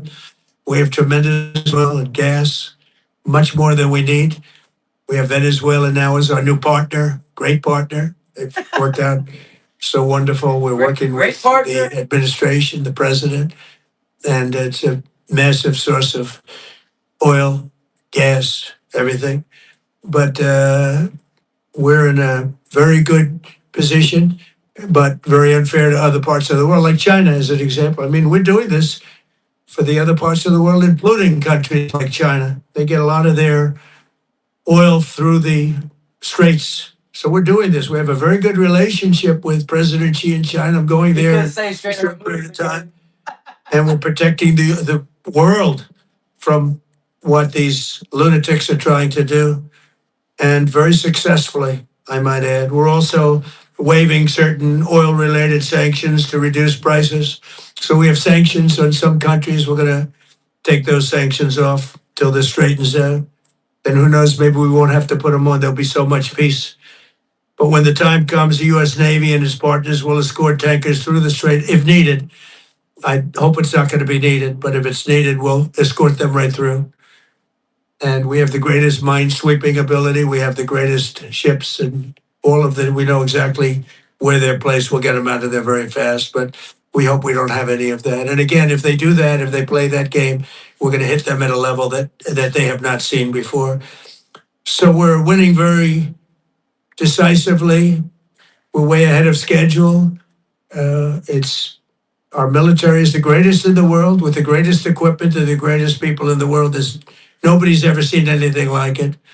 Iran's a very powerful country. They were going to take over the Middle East. If we did not hit them, they were going to take over the Middle East. They had thousands and thousands since their last hit. They had thousands and thousands of missiles and everything else. Most are now destroyed, but they were going to take over the Middle East. Those weapons were aimed at Middle Eastern countries that had nothing to do with this. They were going to take over the Middle East, and they were going to try and destroy Israel. So we stopped it with good timing, and we're very proud to be involved in this, and it's going to be ended soon. Hit that like button, even if you're a It hater. starts up again. They'll be hit even harder. Thank you very much for being here. Go ahead. Any questions? Here we go. Questions. Thank you. Thank you so much. Go ahead. Do you approve of Iran's new supreme leader? And secondly, No. Can you tell us more about your call to Russian President Vladimir Putin today? Yes. What did you discuss? Yes, I had a very good call with President Putin. We had a lot of people on the line from his side. We were talking about Ukraine, which is just a never-ending fight. And there's tremendous hatred between President Putin and President Zelensky. They can't seem to get it together. But I think it was a positive call on that subject. And we obviously talked then about the Middle East. And he wants to be helpful. I said, you can be more helpful by getting the Ukraine-Russia war over with. That would be more helpful. But we had a very good talk, and he wants to be very constructive. Yeah. Yes. Yeah, please. Thank you, Mr. President. On Iran, you called it an excursion. You said it would be over soon. Are you thinking this week it will be over? No, Are you but talking soon. about days? I think so. Okay, and with respect Very soon. Look, everything they have is gone, including their leadership. In fact, there are two levels of leadership, and even actually, as it turns out, more than that. But two levels of leadership are gone. Most people have never even heard about the leaders that they're talking about. So He's talking about the expert, it's the city obviously of been experts, very powerful, very and the effective. IRGC. To Cuba, you said that Cuba wants to make a deal. Yes. What would the United States get in return for that? And why should Sammy Sosa, what do you think? To negotiate it? Well, Marco Rubio is doing a great job. I think he's going to go down as the greatest Secretary of State in Are history. you saying Cuba gets Marco Look at what Rubio? we've done as a presidency. Look at what we've done as an administration. They trust Marco. And so do the American people trust. He's been successful no matter where he's been. He also speaks the language, which is always nice and always helpful. But he's dealing, and it may be a friendly takeover. It may not be a friendly takeover. It wouldn't matter because they're down to, as they say, fumes. They have no Does Marco Rubio energy. speak They have Cuban? no money. They're in deep trouble on a humanitarian basis. And we don't want to see that, but they were very, very bad to a lot of people, as you know, and a lot of people living on the Cuban American vote, which I got at record levels. Yeah, that's crazy that Very Putin gets to important. get the Those money people are now. very for important the to me. oil. I know what they went through. They went through hell. Some of them have gone on Gregory to be Stevens, some of the right. most successful That's crazy. people in the country. Cuban American business people, some of them are like the most successful in the country. And a lot of them are friends of mine because I've been Who's fighting this cheating? battle with them for a long time. The Castro regime was Are you brutal. referring to Taco? But they lived off Venezuela. Now they don't live off Venezuela. Sends them no energy, no fuel, no oil, no money, no nothing. They lived without Venezuela. They couldn't have made it. And we kicked them off from everything else. So, yeah, they're going to make either a deal or we'll do it just as easy anyway. Yeah, please. Please. Missile strike and a Tomahawk missile likely destroyed that Iranian girls' school. So will the U.S. accept any responsibility? Well, I for that haven't seen strike? it. And I will say that the Tomahawk, which is one of the most powerful weapons around, is used by, is sold and used by other countries, you know that. And whether it's Iran, who also has some Tomahawks, I wish they had more. But whether it's Iran or somebody else, the fact that a Tomahawk is very generic. It's sold to other countries. What? But that's being investigated right now. Come on, bro. Yeah, please. Thank you. Mr. President, you've said the war is, quote, very complete, but your defense secretary says this is just the beginning. So which is it? And how long should Americans be Well, I think prepared you for could this say war it to last both. for? It's the beginning. It's the beginning of building a new country. But they have no Navy. They have no Air Force. They have no anti-aircraft equipment. It's all been blown up. They have no radar. They have no telecommunications. And they have no leadership. It's all gone. So, you could look at that statement. We could call it a tremendous success right now as we leave here. I could call it, or we could go further. And we're going to go further. But the big risk on that war has been over for 3 days. We wiped them out in the first 2 days. When you think about it, it's incredible. We wiped out a big navy, very powerful navy. These were ships. These were serious ships. These were ships that you buy when you want to win battles. They're all on the bottom floor. The sailors are all running off the ships. They refuse to get on the ships. The Air Force is gone. Everything's gone. The missiles are down to a trickle. The drones are down to probably 25%, and they'll soon be down to nothing. We'll have where they manufactured the drones are under fire as we speak. They're being hit.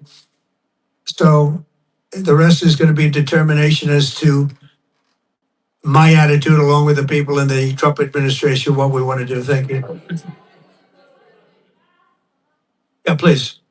Can I ask you, you mentioned you were going to waive certain additional oil waivers or sanctions. Can you talk a little bit more about that and address in particular? Well, looking to keep the oil prices down. We went artificially up because of this excursion into a very positive thing. I mean, this was an excursion that a lot of people wouldn't have done. I knew oil prices would go up if I did this, and they've gone up probably less than I thought they'd go up. But I don't think anybody thought we were going to be this quickly successful. This was a military success, the likes of which people haven't seen. We have the best military. We have the best equipment. We have, I believe, the best generals. We have the best. And this went very quickly. We talked about that with President Putin. He was very impressed with what he saw because He's scared. nobody's ever seen anything quite like it. You know, Iran was a very powerful military country with all of the missiles. Now, you had the double attack. You had the original attack with us in Israel, and that knocked them for a loop. Then you had the B 2 bombers, which took out their nuclear capability, and they would have had a nuclear weapon within 2 weeks to 4 weeks. And they would have used it long before this press conference. And we might have had a much different press conference if we had a press conference at all. But it's been amazing. The military success that we've had is truly unprecedented. You said you've told your congressional colleagues that you will not sign any piece of legislation until the Save America Act is passed. Does that include the confirmation of Senator Mullen as your next DHS secretary? I told you I'm just getting started. Bill and 769 followers. It's not a matter of whether or not your Republican colleagues agree with the policy. It's about changing the process. In other words, getting rid of the filibuster to get there. So in order to get it, you're going to need Democrat votes. And what we're saying is the Save America, not the Save Act, which nobody knew what it was, the Save America Act. The Save America Act. And that's voter ID. We want voter ID. When a voter, we want to be able to see a picture of the voter. We want to be able to see that the voter is legitimate. We want, very importantly, confirmation that this voter is a citizen of the United States of America, and we want no mail-in ballot scams.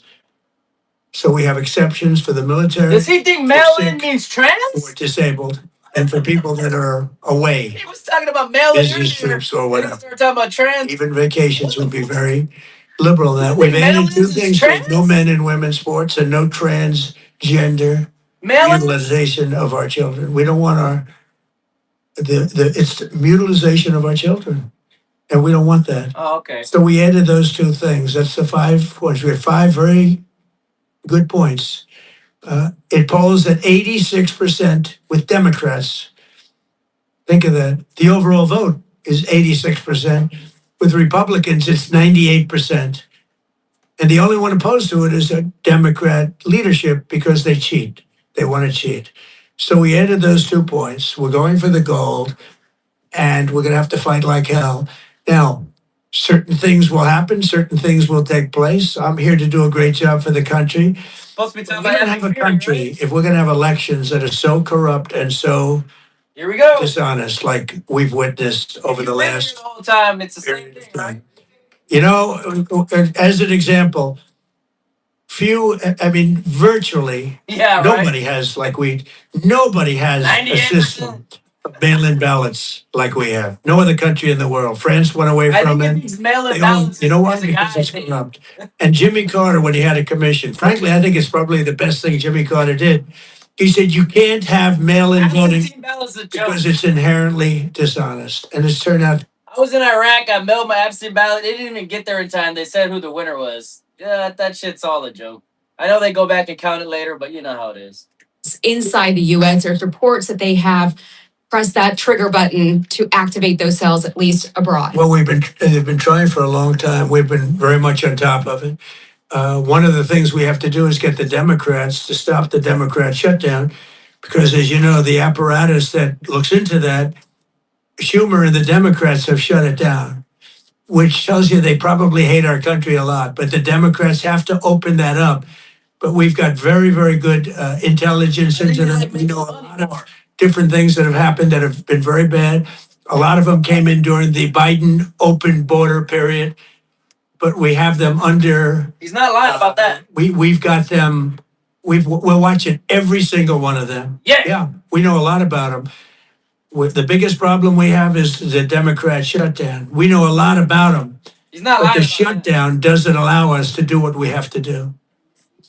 Leader, do you have to take him out? Does he have a target on his back? You mean the new supreme leader? You mean the son? How can there be in Iran? Well, I don't want to say that, but I was disappointed because we think it's going to lead to just more of the same problem for the country. So I was disappointed to see their choice. Was he ever? Thank you, sir. You've said you have someone in mind to be the new Iranian leadership, if not the Ayatollah's son. Me, motherfucker. What are you looking for in that person? Are you looking He's at someone looking for Gunny. internal, given that you just said that their leadership has been I like the idea of Oh, shit. internal and eternal. What the fuck is eternal? But I It's like the external. idea of internal because it works well. I mean, I think we've proven that so far in Venezuela. We have a woman, Delcy, who has been, president of the country, very respected, she's doing a great job. And it's, no disruption. We had, as you They're remember, all monsters. Iraq. Don't Everybody come gets on named. here and try to The bash. military got Don't just be honest. Don't come out here and try to bash Trump only. They're all monsters. All of them. You know what they turned into? ISIS. And we don't want that. We don't want that. So I would like to see people that are inside So if you're gonna bash them all. about other people. But, hasn't been there in many, many years. We have a formula that's been very good so far. And I think it'll continue to be good. The relationship is extraordinary with Venezuela, smart country. We've taken out 100 million barrels of oil. It's right now in Houston being taken care of and made so beautiful.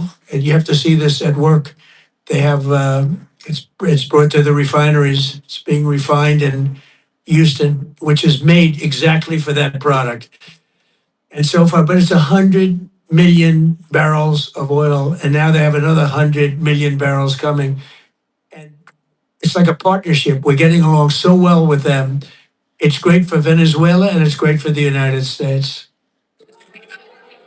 Yeah, please go ahead.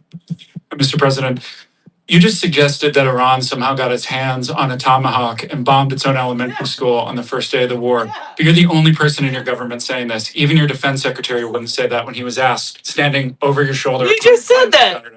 Everyone's got Why are you the only tomahawks. person saying this? Because I just don't know enough about it. I think it's What the hell are you something saying, that bro? I'm told is under investigation. But tomahawks are A dime a dozen? used by others, as you know. Numerous other nations have tomahawks. They buy them from us. But I will certainly, whatever the That's report ridiculous, shows, I'm willing to live with that report. Yeah, please. You said earlier that we've already won in many ways, but we haven't won enough. What do you consider enough? What's your baseline? Where they're not going to be Nuts in starting the the butt. following day to develop a nuclear weapon. Where they'll look at that man and some other people from the administration and say, all right, we're not going to do it. They were not willing to say that. And when Steve called up and he said that to me, I said, well, here we go. What are 13? Let's do it the hard way. What is that? But the hard way, I think, is probably the easy way. When basically I can see that they will no longer have any capacity whatsoever for a very long period of time of developing weaponry that could be used against the United States, Israel, or any of our allies. We have great allies in the Middle East, great countries that are allies. And they were staying out of it until they got hit. Someday they'll have to do a story. Why did he do that? Why did they do that? But they were going to hit them. If I didn't hit them first, they were going to hit our allies first. They should have never hit the Gulf states. That's on now. But I believe that he was going to. They were going to take over the Middle East. They were looking to take over the Middle East. Now, had Operation Midnight Hammer not taken place, that was definite. Because they would have had a nuclear weapon within a matter of weeks. I don't know what it is. But that took place. That was a setback. Soldiers know what their Look job at the is. number of missiles they were able to buy and make. I guess I over the never last served because I know what you're talking about. And those missiles were aimed at various countries. And when you look at over 1,000 missiles shot at like UAE, they were looking to take over the Middle East. We got there first. We're lucky. I'll tell you what, the Middle East and those countries, very rich countries, are very lucky that I was president instead of somebody else.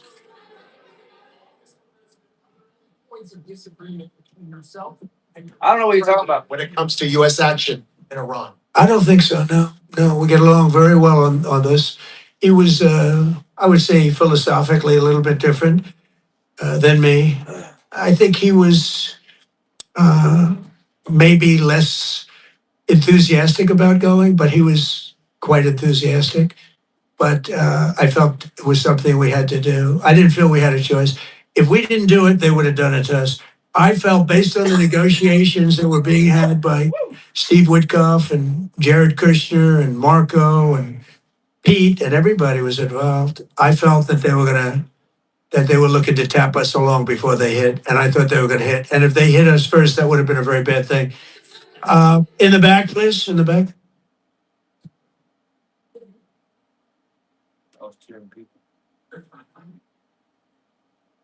About the straight, you mean? Oh, I got Yeah, you. well, Sorry. I Yeah, want I to keep it got you, open. I Snowman. want to keep it good. You know, it doesn't pertain to us so much as it does to China. We're really helping China here and other countries because they get a lot of their energy from the Straits. But hey, look, we have a good relationship with China. It's my honor to do it. Yeah. What's 1387? What is that? Leader, you have called him an unacceptable choice. So does he have a target on I'm his telling you, I don't know. I don't want to say whether or not he does because that would be inappropriate. But If you trying to like goat people and shit, I don't know anything about 1387. I'm not associated with any of you motherfuckers. So you can throw shit out there. I'm just telling you what I know. I never talk about the shit I don't know. I'm not like him. But if I don't know, I'll tell you. people don't like to mention that, but they did catch him. And I'd like to congratulate our military, Secret Service, FBI, all of the people that worked on that, but they did. Yeah, please. Go ahead. No, go ahead, please. Thank you, Mr. President. You promised the Iranian people you would help them, but it sounds like you're willing to end this fight after your military objectives have wrapped up. Isn't that a betrayal? Will I help them? I'd like to if they can behave, but they've been very menacing. You know, they're great people. They have an amazing population. It's amazing, smart, brilliant, energetic. They have a great. I'd love to help them, but they have to be in a system that allows them to be helped. And right now, they're in a system that only allows failure. And Yeah, they want to start the I don't want caliphate. that. And I want a system that's not going to be attacking us. No We want a caliphate. system that can lead to many years of peace. And if we can't have that, we might as well get it over with right now. Yeah, please. I agree with that. But President, as of today, there have been 8 U.S. military fatalities associated with the war in Iran. How many American deaths are you willing to have in this war? no more, motherfucker. Well, as I said before, when you have conflicts like this, you always have death.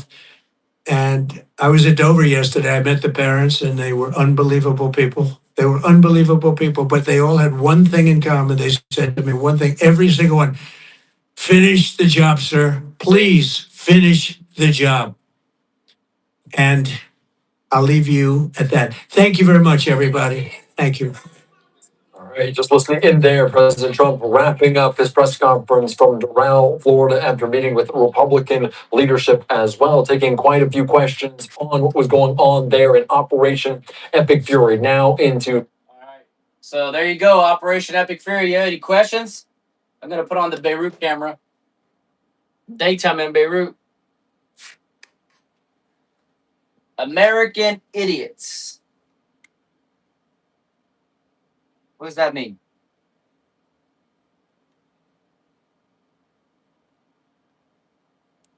What does American idiots mean?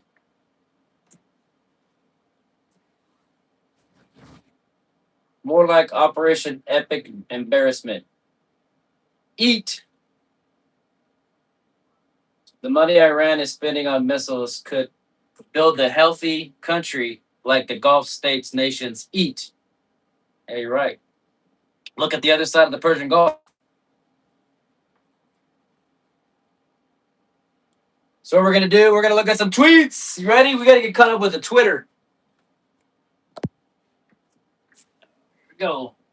See if I can do this. Oh, I know. Tripping. Tripping. Pop's tripping.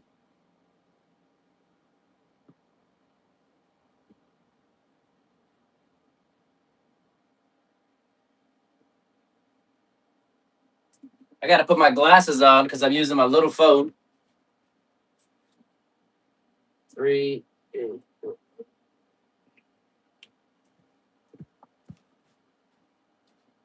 I'm just getting things set up, guys. Once it's all set up, I just gotta have the personality, right? Then everything else will come through.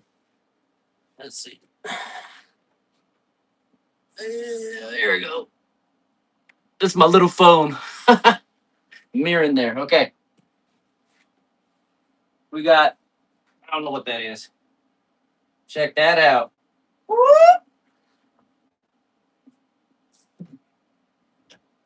If you're still here, thank you for still being here. My joint went out. If you're smoking a joint, let me see it in the chat. If you're not, it's cool. Cheers.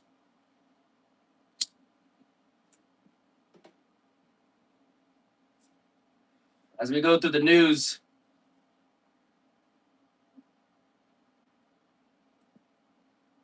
let's see.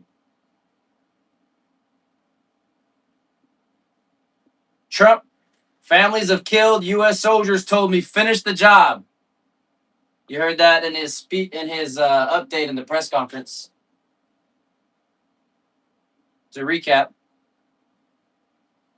The Iranian regime has been attacking Americans and spreading terror for 47 years, and despite these countless opportunities to renounce their nuclear ambitions, which they had just a short while ago, they told Mr. Witkoff, who is standing right over here, they said, they actually said, we want to keep building. Essentially, in a real nutshell, we want to continue to build nuclear weapons. If we didn't knock out Midnight Hammer, if we didn't knock out their Iranian potential, if we didn't do that with Midnight Hammer, they would have had a nuclear weapon. They would have used it long before now.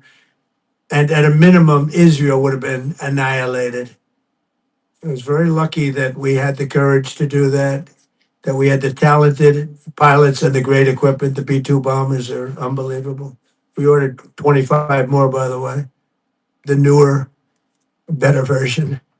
It's we have the greatest military in the world. We have the greatest equipment in the world by far. You see that no matter where we go. You still need the people that to operate it and to use it. And those are the people that we cherish. Even after we obliterated their key nuclear sites in Operation Midnight Hammer, they never negotiated in good faith. They still continued to say, we want to build nuclear. We want enrichment at levels that were unacceptable. 40% They of even turned down an offer for unlimited free nuclear fuel forever Bible. for civilian purposes. We had people offering them free nuclear fuel. They weren't interested in that because they wanted to build a nuclear weapon. So instead, the regime was trying to reconstitute its weapons program at a different site. They couldn't go back to where they were, the three sites that we obliterated, but they were starting work at another site, a different site, different kind of a site. And that was protected by granite. They wanted it protected. Granite's pretty good, but they wanted it protected by a lot deeper. They wanted to go a lot deeper, and they started the process while rapidly building conventional ballistic missiles. They were going to do it all at the same time. That threatened our overseas bases and soon could have reached even our homeland. The regime's intention was to use this exponentially growing ballistic missile threat to make it virtually impossible to prevent them from obtaining a nuclear weapon. So, as you probably saw, they had a tremendous number of missiles, most of which have now been used or destroyed, and very unsuccessfully used because we have been able, for the most part, to shoot them all down. What incredible technology. The Patriots have been unbelievable, and other things. And the laser technology that we have now is incredible. It's coming out pretty soon. Where literally lasers will do the work of, at a lot less cost, do the work of what the Patriots are doing or what other things are doing. The situation was very quickly approaching the point of no return, and the United States found it intolerable Tweet to this. as we continue Operation Epic Fury. I dropped a tweet to the link to open source intel for that video. They got a few more in here. It's all about that speech. Let's see what we missed. Footage from Iran right now. Looking like something's on the move out of a movie. I have no idea what they're hitting or how they are hitting it, but something is completely something Something completely new for me.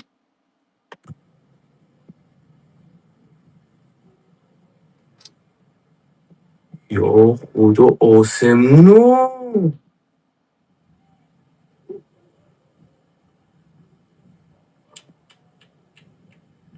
Said, And I've watched them. I watched Schumer, who's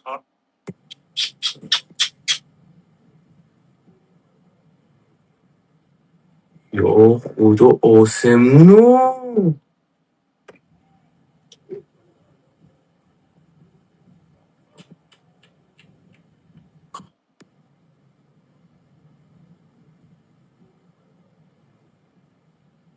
요, 오조, 오세무노.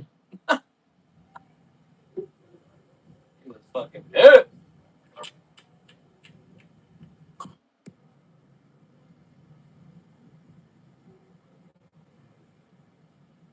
요, 오조, 오세무노.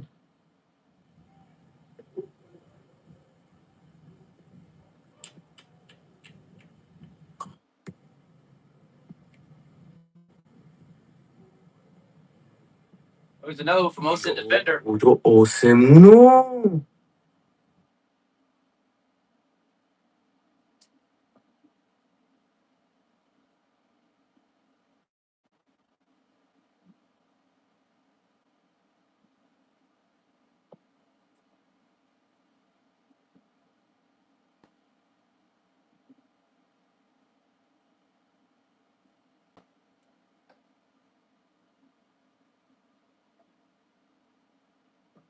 It's no audio. This one.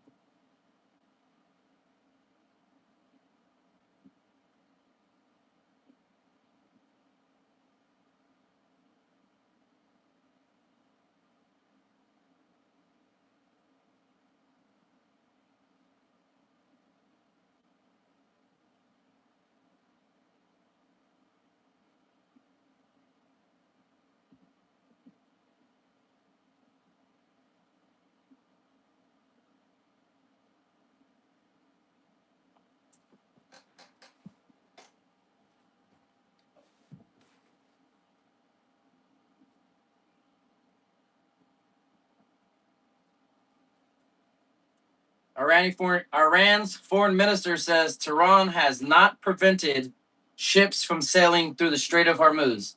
You see the kind of shit they fucking say?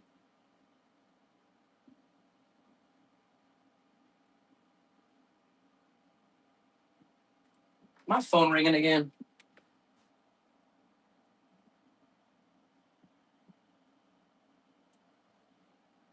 What the hell is going on?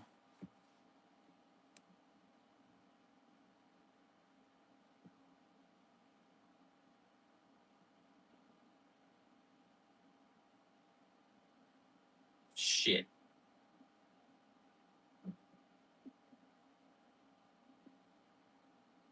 Am I still on? I don't know what's going on.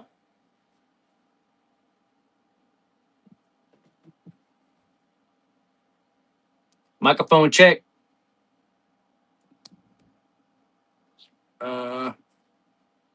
Oh, shit.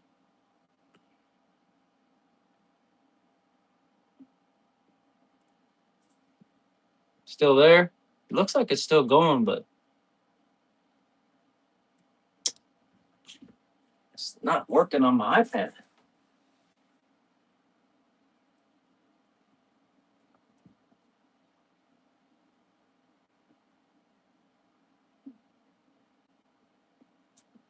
This is called figuring it out. My iPad has crashed. There it goes. Okay. This is the bullshit that be, man. How many times have they said they're going to close the Strait of Hormuz? If anybody goes through. And look what they're saying now. Iran's foreign minister says Tehran has not prevented ships from sailing through the Strait of Hormuz. Maybe he means like wind sailing. The fuck out of here, bro.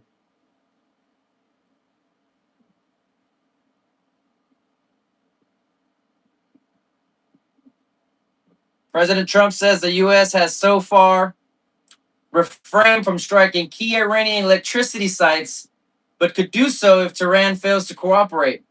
Speaking in Florida, he said, hitting these targets would take years to rebuild, and stressed that the U.S. is ahead of its initial timeline in the campaign. It's going to go black soon. All the lights are going to go out.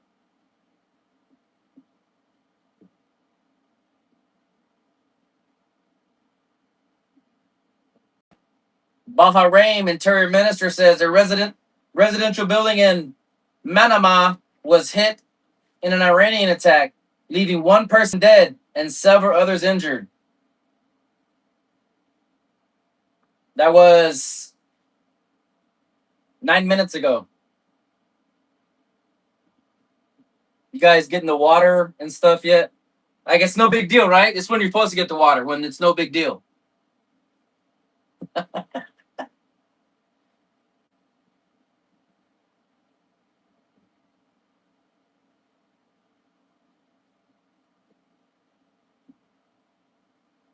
Evergreen Intel just posted. Let's see what they got.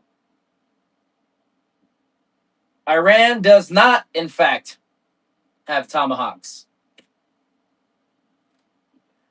Why is Evergreen Intel saying that Iran does not, in fact, have tomahawks? Why are they saying that? Anyone?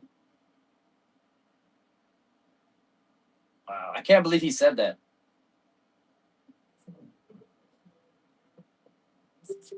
Tomahawk missile likely destroyed that Iranian girls' school. So will the Americans, will the U.S. accept any responsibility? Well, I haven't seen it. And I will say that the Tomahawk, which is one of the most powerful weapons around, is used by, is sold and used by other countries, you know that. I hope Iran is And free. Yes, I whether do. it's Iran, really do. who also has some Tomahawks. I We wish have, they we had have to more. be smart about it. But whether it's Iran or somebody else, the fact that a Tomahawk is very generic. It's sold to other countries, but that's being investigated right now. Crazy.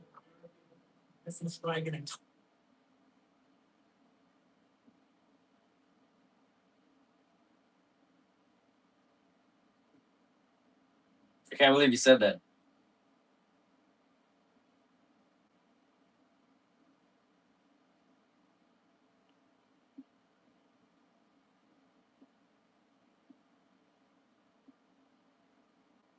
I don't know if any of this news is true. It's just allegations and just fluid reporting, especially when you're live.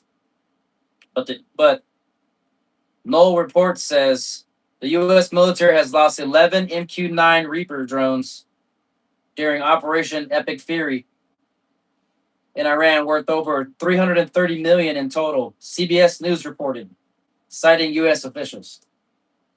So that's 11. $330 million.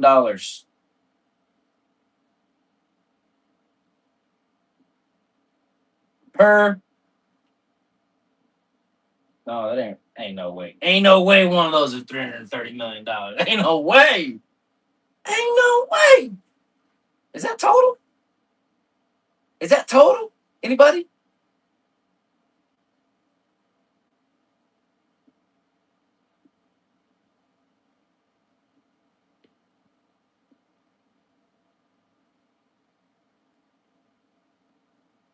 In total.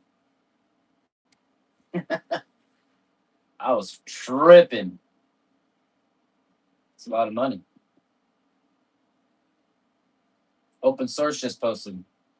Everybody's posting about Version that a lot of people wouldn't have done. I knew oil prices would go up if I did this, and they've gone up probably less than I thought they'd go up. Version that a lot of people wouldn't have done. I knew oil prices would go up if I did this, and they've gone up probably less than I thought they'd go up. Version that a lot of people wouldn't have done.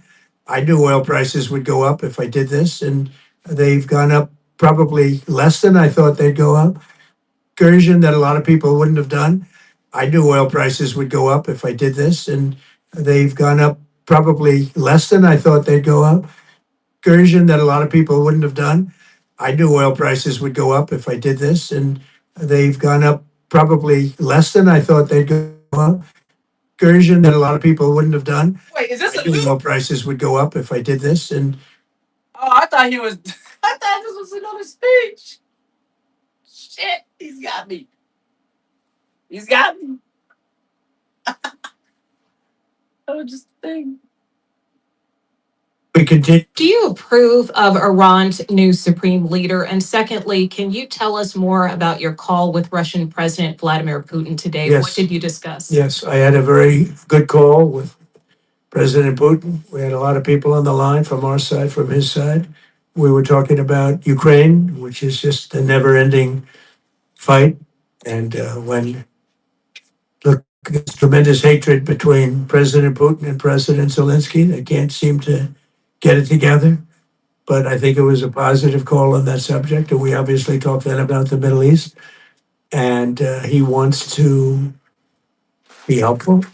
I said, you could be more helpful by getting the Ukraine-Russia war over with. That would be more helpful. But we had a very good talk. He wants to be very Told him constructive. like that. Get the Do you Ukraine Russia approve war. of Iran's new supreme leader? And secondly, can you tell us more about your call with Russian President Vladimir Putin today? Yes. What did you discuss? Yes, America, how can they fight us? The Save America Act. And I've watched them. I watched Schumer, who's horrible. What a horrible politician. He is now a Palestinian officially. He is registered as a Palestinian. He's taken the biggest turn of any human being I've ever seen. He's gone from totally pro-Israel to totally pro-Palestinian. He wants to protect the Iranian people that are quite nasty. But it's very simple. All voters, America, how can they fight us? The Save America. Hello, hi, I'm Deputy Bellman, Sheriff's Office. Do you happen to have your phone on you? I do, yes. Okay, do you want to hand that to me, please? Yes. Okay, the reason we're here is have you been on Snapchat earlier today? Yes, I was, yeah. Okay, and so we got a call about a snap. So did you happen to make one today? I did, yeah. And what did you say in the snap? I sent a lot of snaps back and forth. I don't know really what this is about. How about school today? Anything about school today? It's a lot about the school. I don't know. So What is going on? What happened here? Footage of a young female teacher interrogation and arrest in an inappropriate Snapchat post. Inappropriate? Bitch, no, you didn't. What? I guess the other question then, who are you sending them on your wall or whatever it's called, or you send it to someone specifically? I didn't post anything today, if that's for sure, but no. Okay. Did you send the things to people I today? sent like snaps to like my roommate and my boyfriend. Okay. I'm allowed to take pictures of the kids. Yeah. So I take pictures of the kids. I took a picture of one kid because I was told stories about it. Is she guilty? Put it in the chat. Is she guilty? Or is she well, no, we gotta go through the process, right? We gotta give her a due date and all that shit, right? Arraignment, blah blah blah. But court of popular opinion is instant, motherfucker. Is she guilty? Put it in the chat. I can delete it if you want, but I do have a picture of one of the students, but I keep it for like safekeeping of the kids. How about did any of the kids make you mad today? No. Nothing about your computer or anything like that? I had a lesson plan and one of the kids turned off my computer on my lesson plan. I was like, oh, dang. But I never get mad with the kids ever. What did you snap after that? Did you send out? No. Nothing at all? No. Yeah, I mean. What? I'm so confused. So what I want to show you is the snap we received. Oh, yes. But, okay, yes. This was a joke though, but yes. Who did you send that to? I was just to 3 people. Not a private story, but like a private. Like there's only like 3 people on there. And yeah, I'm realizing that was a bad joke. That's a bad joke. I did not mean it at serious at all. Like I'm not a violent person. You can ask any of the teachers. I'm very calm. It wasn't meant to be violence in any way. So I'm gonna be honest with you. This is a serious sense, okay? I know. How we got it was the FBI, okay? So you are going to go with us, okay? I do got to process you. Going to stay the night in jail, okay? This is crazy. I know. I did not mean it to get to this I know. far. Like, this is insane. I made a stupid post on Snapchat. The cops came and found me. And they're taking me to jail. Why you crying now? It's a stupid Snapchat. And now I'm so sorry. I don't know what to do. I'm deputy calling with sheriff's office. Everybody's fucking a little gangster, huh? Till the motherfucking popo show up. Uh-huh.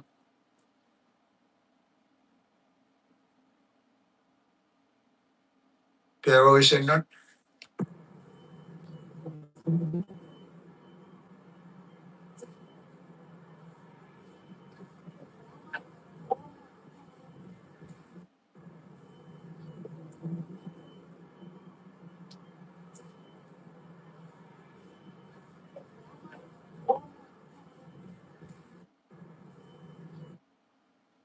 There's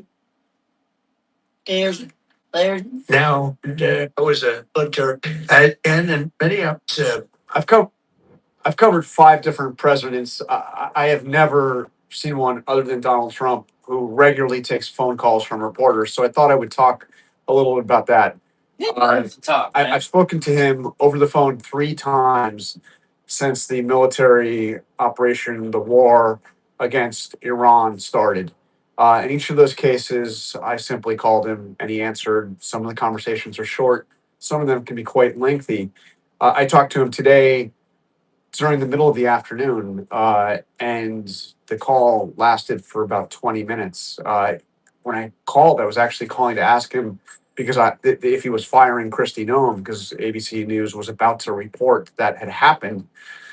And it turned out that he was, as I was talking to him, reviewing the statement that he would put out saying that she was leaving office.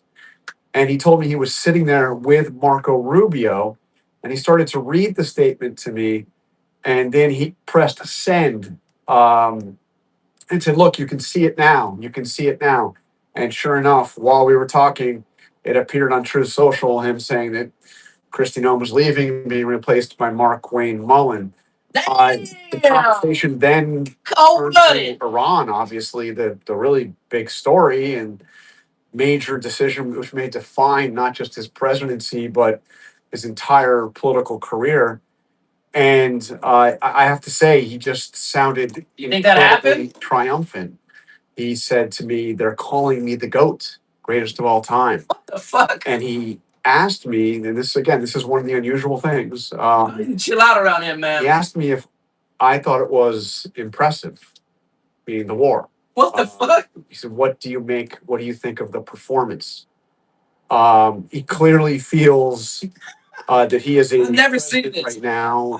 Is I've been almost unlimited in his power, and I he haven't seen feels this. that Whatever. he can do no wrong. And he told me, That's crazy. Who is well, it? in the first term, I built the military. In the second Carl, term, ABC? I'm using it. But again, the conversation goes on, and it's in the middle of the day, in the middle of the war. He had just fired his Secretary of Homeland Security, just replaced her, and he's available and talking about it. It's very unique. You say it that way. It's a very unique situation. Shit.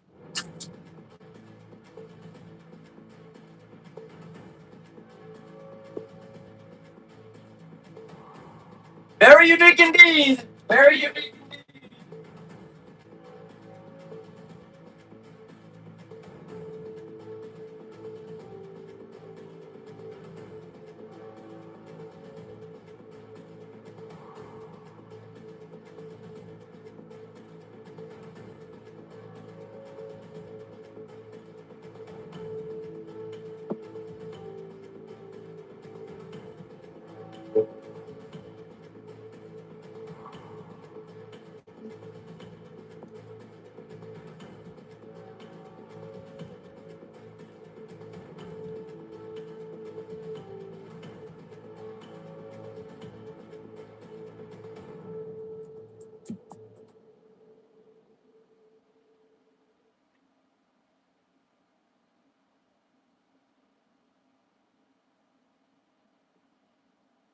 That was Qatar. Oh shit! I hope there wasn't a copyright on that. Whoop! I ain't made a nickel from this thing, so it don't matter.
Dumb Trumpstein? Trumpstein? What's that mean?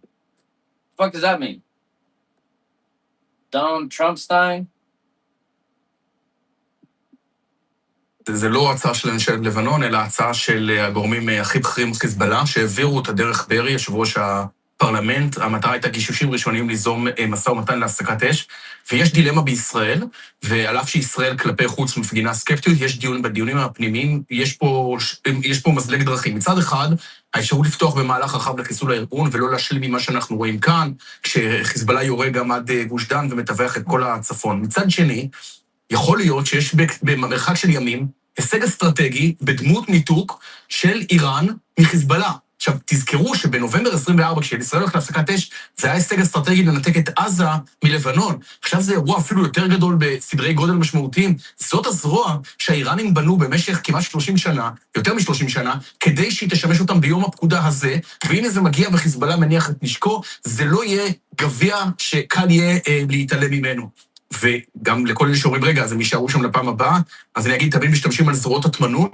כאן... Let me explain to you guys this in simple English, okay? Iran is run by lunatics, religious fanatic lunatics.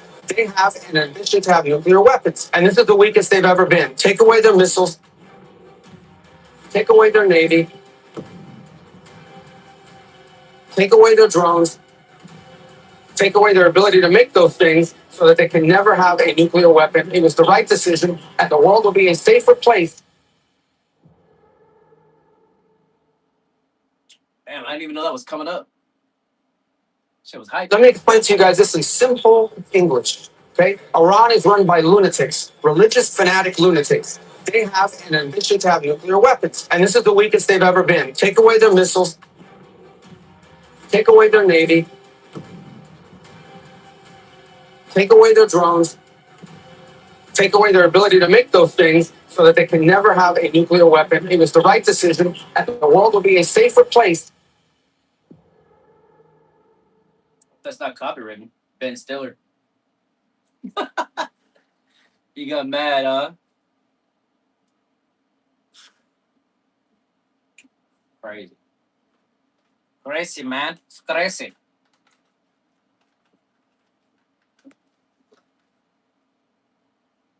What we're looking at is the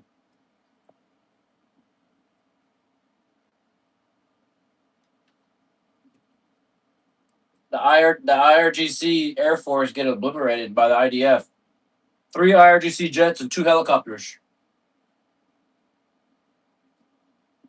Oops. I'm just trying to repost it.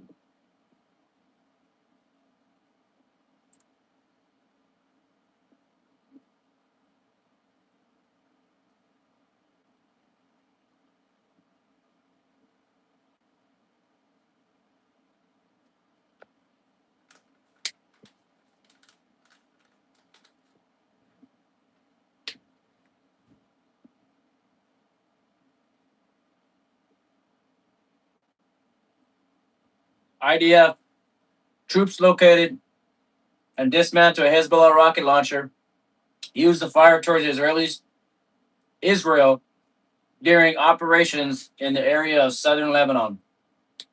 During the activity, a Hezbollah terrorist involved in launching attacks towards Israel was eliminated.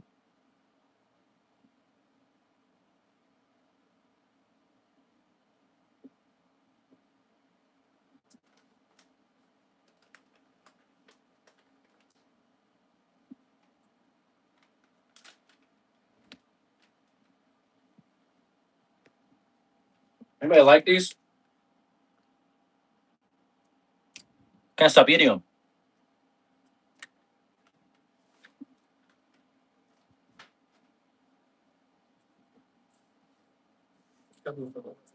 Je schneller das Mullah-Regime aufhört, je schneller ist dieser Krieg beendet. Es liegt allein bei diesem Regime und den sogenannten Revolutionsgarden, die Kampfhandlungen einzustellen. Solange das nicht der Fall ist, gehe ich davon aus, dass Israel und Amerika ihre Verteidigung gegen dieses Regime fortsetzen. Denn die Bedrohung dieses Regimes reicht weit über das Land und die Region hinaus.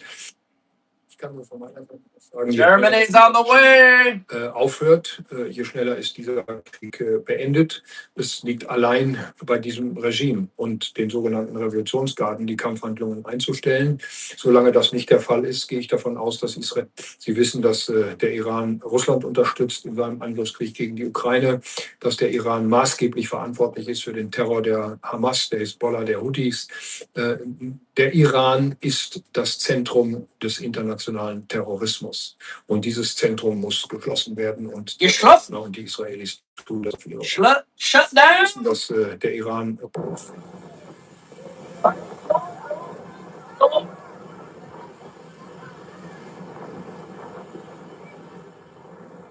Y'all see this shit? Watch this. Shoots a missile or missile, whatever it is. I don't know what, a rocket, right over fucking beach. That's the drone. But he's being chased.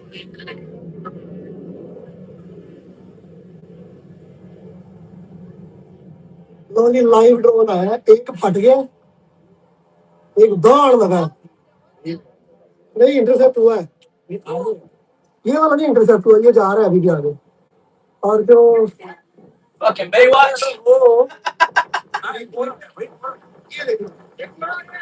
Oh shit!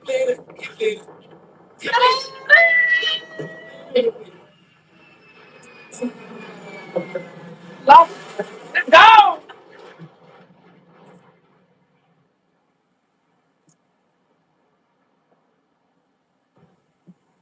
Man. मारा है उसको उसने All three parts. मारा है उसको वाह The impact? वाह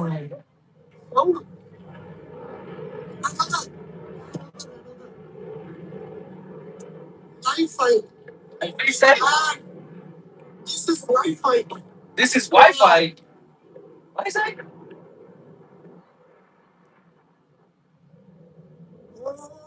Oh my god! Oh my god! Whoa, whoa, whoa!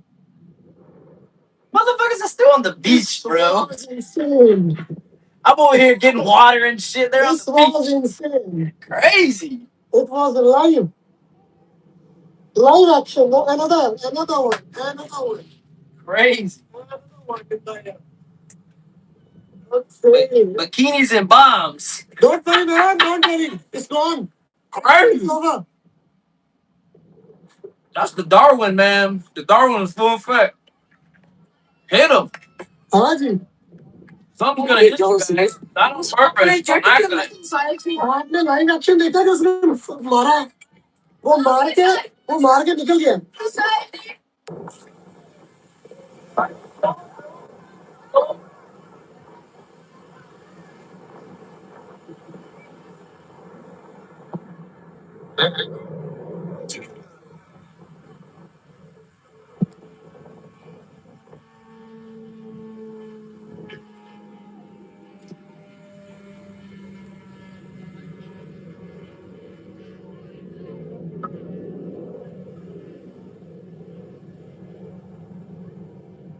जो जी लाइव ड्रोन है एक फट गया एक दौड़ लगा नहीं इंटरसेप्ट हुआ है ये वाला नहीं इंटरसेप्ट हुआ ये जा रहा है अभी भी आगे What did he say? We're fucked. He said, we're fucked. Because at that point, he didn't know there was a fucking jet coming, right? What is it? They didn't even say what it was. Iranian drone, Emirate Air Force down. See? I don't fucking know. What did he say? We're fucked. और जो Somebody put the translation what he said. I don't know.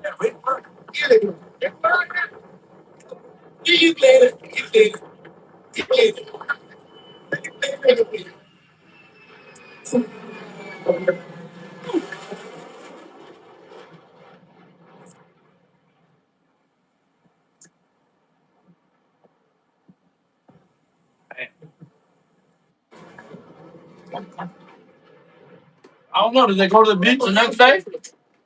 उसने मारा है उसको I would assume.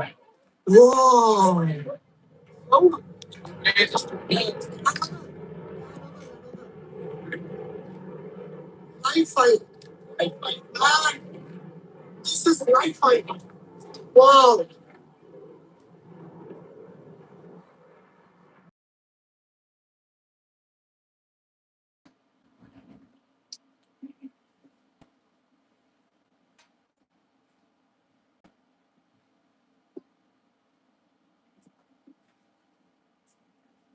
Sunglasses.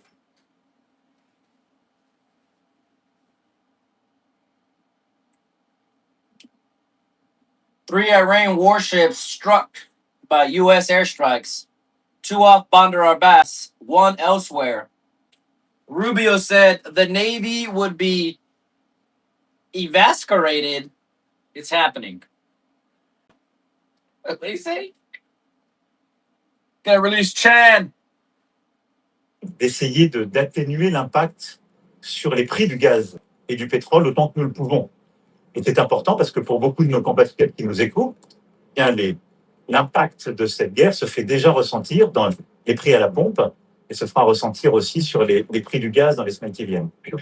D'essayer d'atténuer l'impact sur les prix du gaz et du pétrole autant que nous le pouvons. Et c'est important parce que pour beaucoup de nos compatriotes qui nous écoutent, eh bien l'impact de cette guerre. The goals of this mission are clear, and it's important to continue to remind the American people of why it is that the greatest military in the history of the world was engaged in this operation. It is to destroy the ability of this regime to launch missiles, both by destroying their missiles and their launchers, destroy the factories that make these missiles, and destroy their navy. I think we are all seeing right now the threat that this clerical regime poses to the region and to the world. They are trying to hold the world hostage. They are attacking their neighbors. They are attacking neighboring countries, their energy infrastructure, their civilian population. They're attacking embassies. This is a terrorist government. This is a terroristic regime. And we are seeing them conduct terrorism using nation state elements, using weapons like missiles and one way attack drones.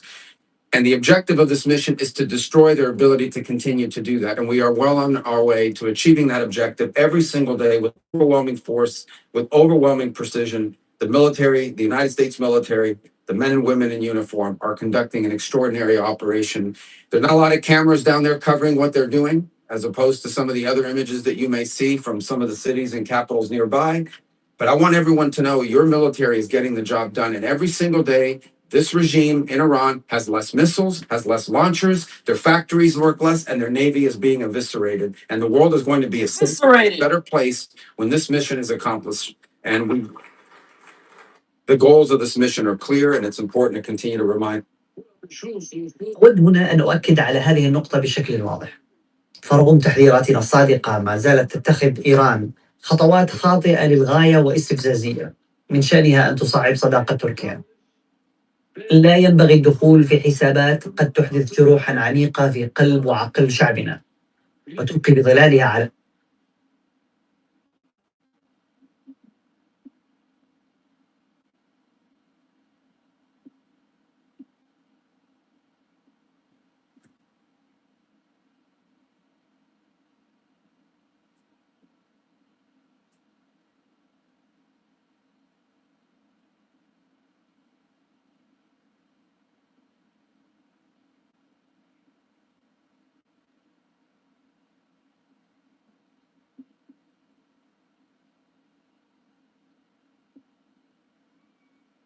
What's up, kitty? You hungry? Hungry?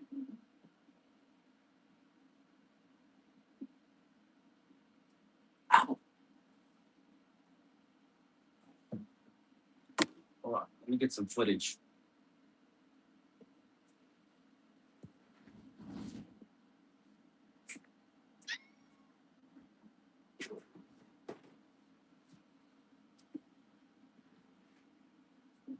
Where is my...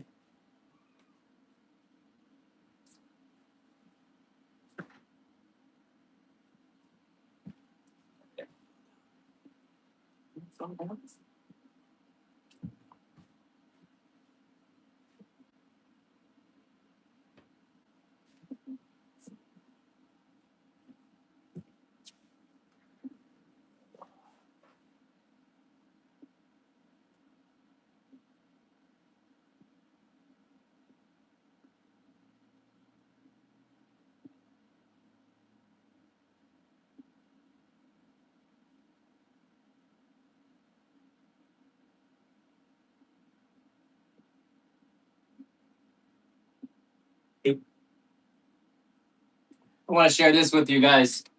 It's like 36 of you watching.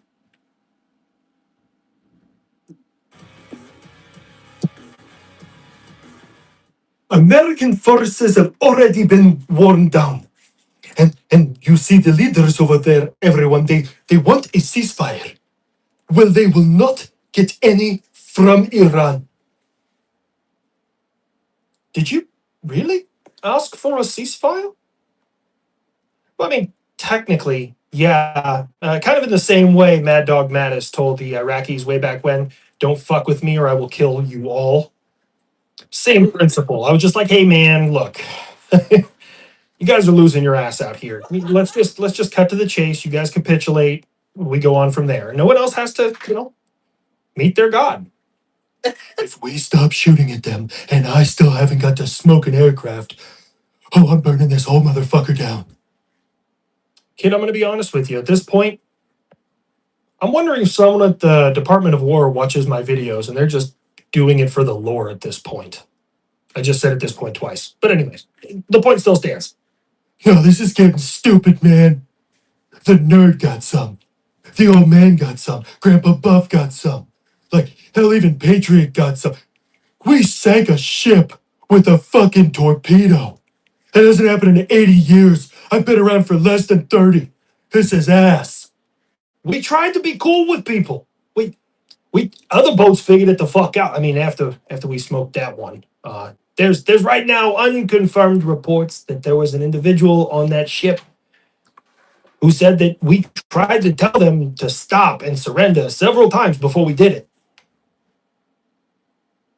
They should have fucking stopped. You look like a giant metal wiener with canards. I'm not taking anything from you. Go to see Yeah, them. no, I understand. I'll drop it in the chat. Circumstances. It was a pretty cool watching that shit happen. There's a couple of Aussies on board that. Fuck, that's hard to say.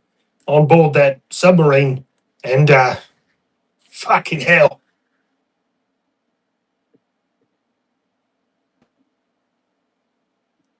And fucking hell.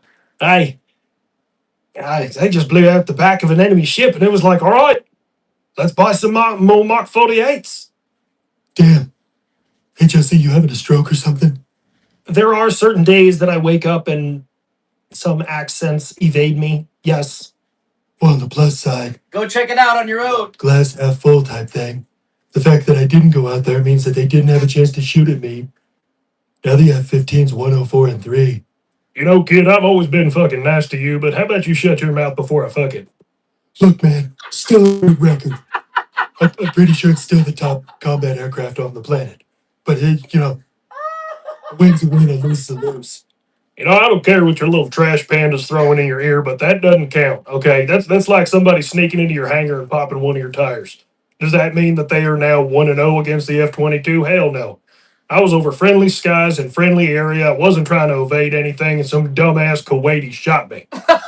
This is something I actually have to explain. When it first came out, CENTCOM, of course, stated that it was an air defense system. Now, you could probably stretch that enough to say that it was an enemy F-18, friendly F-18 running DCA or defensive counter air.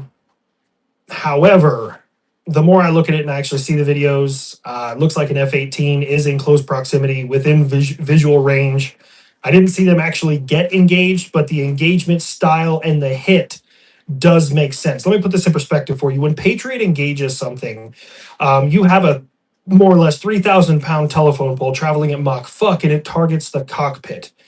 As far as I know, there are 0 credible reports in history, including some fratricide incidents as well as Ukraine, where an enemy pilot or a pilot in general survived a Patriot engagement just because of the way it engages. I'm not saying it's beyond reasonable doubt, but it's unlikely. He's saying it wasn't a Patriot, right? Because Patriots target the cockpit. These, oh wait, sorry, hit the back of the plane, of the jets.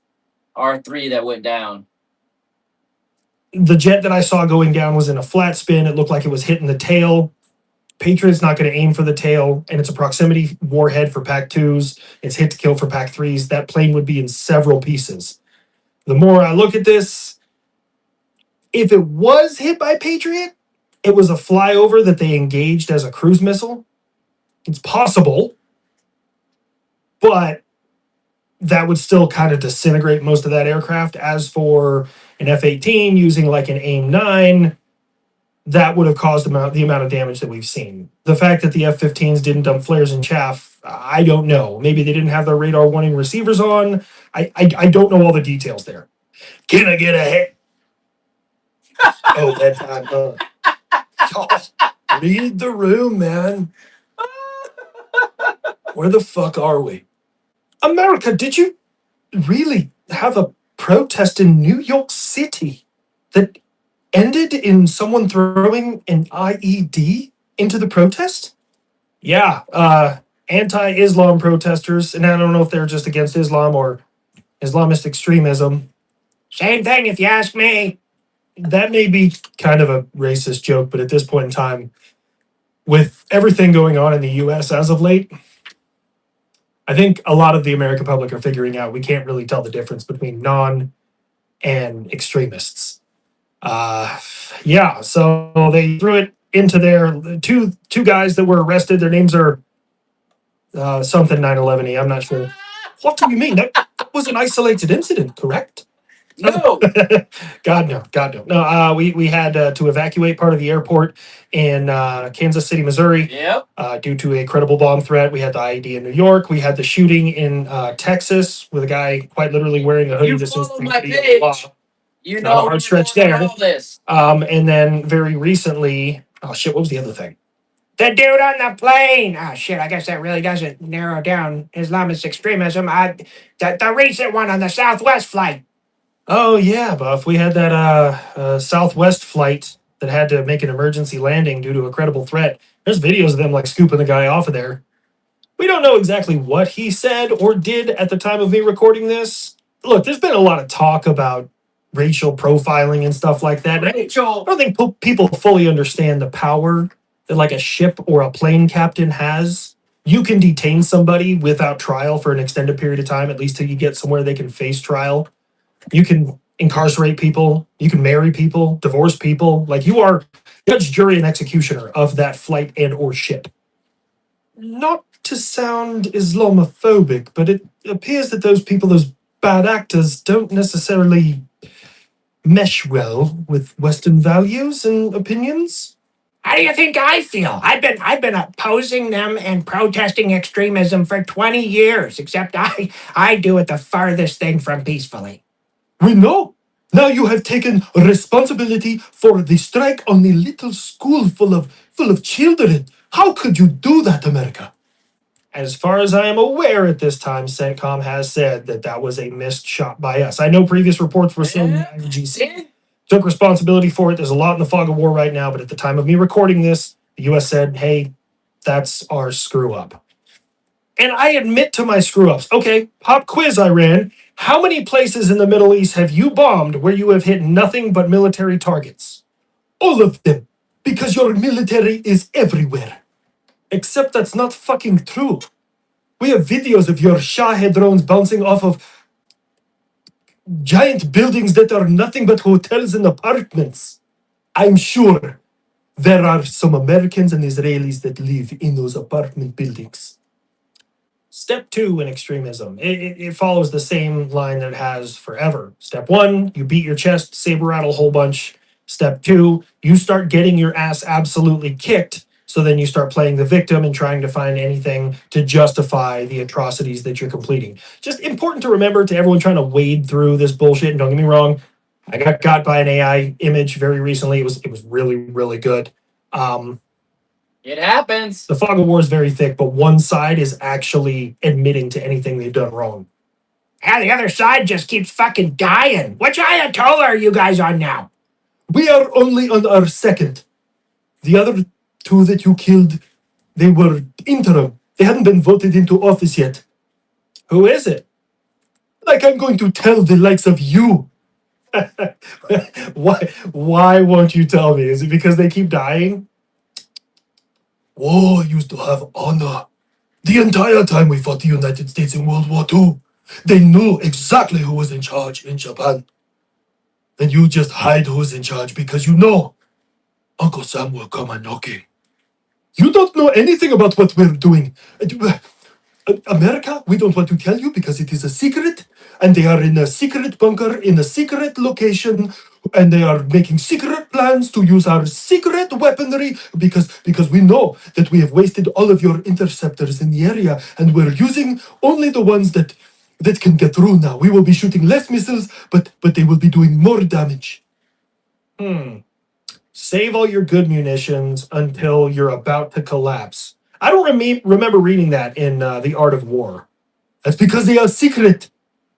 Okay, let's make this simple. Are you going to surrender? The nation of Iran will never surrender to you or your allies, the Kurdish fighters. That's fair. You know, them Kurdish fighters, they don't really have a lot of support by themselves. So we're willing to support. Gonna make the highway of death look like a fucking tea party. And while we're providing close air support, Buff, do me a solid. Break their back. Take out the oil. This brings me back. I know. Well, I would have really like that quote from, what is that, Super Troopers. Drop your socks and grab your toes. Time to show you where the wild goose goes.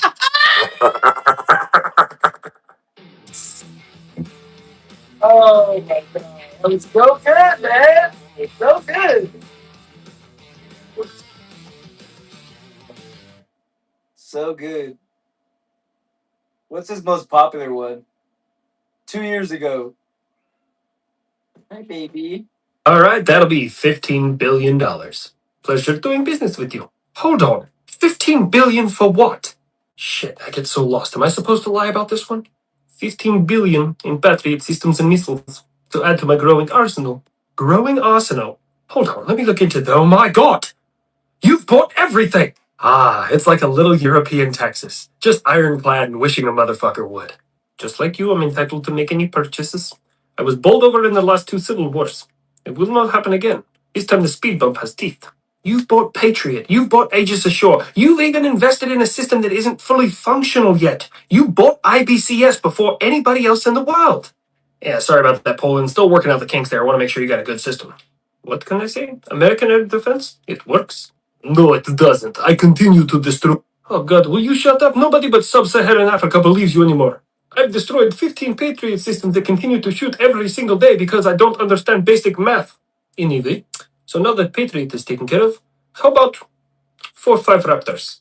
I don't think I can do that, man. I mean, even Congress has a law in place. I can't sell those to anybody. Come here, little 22. I have Chinese food. Oh, the man gets me. Please let me go. No, you belong to me and no one else. He just wants you there in case Russia zigs instead of zags and ends up in the wrong airspace, and then you get to introduce them to their god. Promise? Absolutely. And I have candy. Oh my god, I'm on my way. Stop it. No, he's not. Shit. No, I'm not. But Dad, he had candy. I will never fully get how you are so dangerous but so gullible. Raptor, will you help me find my puppy? He is lost. Oh my god, that's so sad. Yes, of course I can help. Will you stop it? He will believe anything. No, there's no puppy. Fine, but don't be surprised if they don't help us when you lose your puppy. Whoa, whoa, whoa! What happened? That was his number one. Latest. When the lights.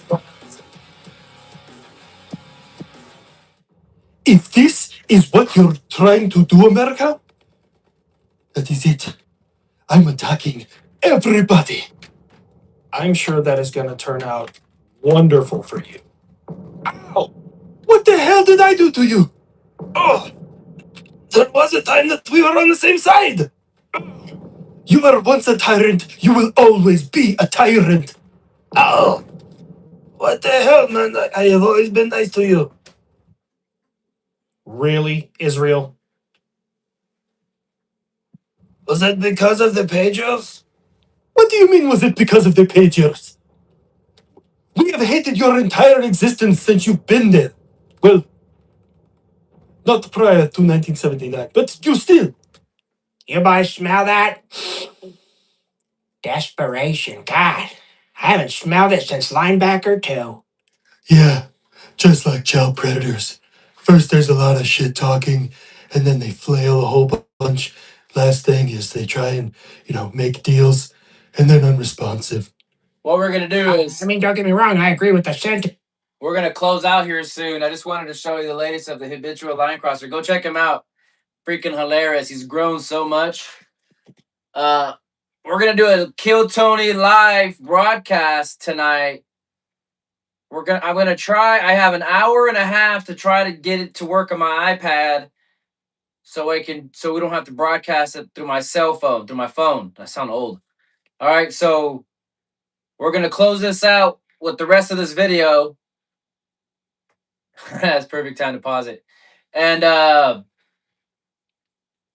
come back to the channel. If this is okay, I'm just trying this out. All right, this is the ground. Okay, so we're gonna watch Kill Tony live tonight. We're gonna laugh. I'm gonna laugh. Whoever comes in, whatever.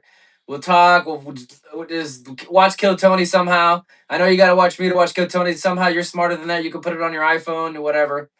But I'm gonna watch Kill Tony. I know a lot of people watch Kill Tony alone, like I do. Sometimes my fiance, we watch it together. But I'm gonna go ahead and watch it tonight. I made the thumbnail and everything. I don't know why it made the thumbnail. It was supposed to be about Kill Tony. It did Kill Tony. It put Trump. I'm gonna keep the thumbnail. So I made a thumbnail that says Kill Tony Live. Operation Epic Fury Update. I gotta keep it. It's gonna be the thumbnail for the next video. So we're gonna finish this off, and then we're gonna watch Kill Tony in about an hour and a half. Hopefully everything will look better. All right. Peace. What do you bring to the fight? Perhaps you misunderstood me, America. We're going to maintain a strictly defensive posture. But if you want to use my bases to launch your attacks from, I'm perfectly fine with it. Damn it! You were literally right there. You were right on the cusp. Fuck. Okay, that's fine. I'll just do everything myself.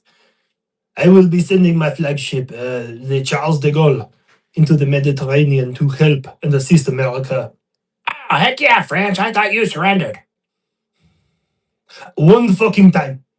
You surrender one fucking time against a Nazi war machine, and all of a sudden, that is my entire personality. People don't forget.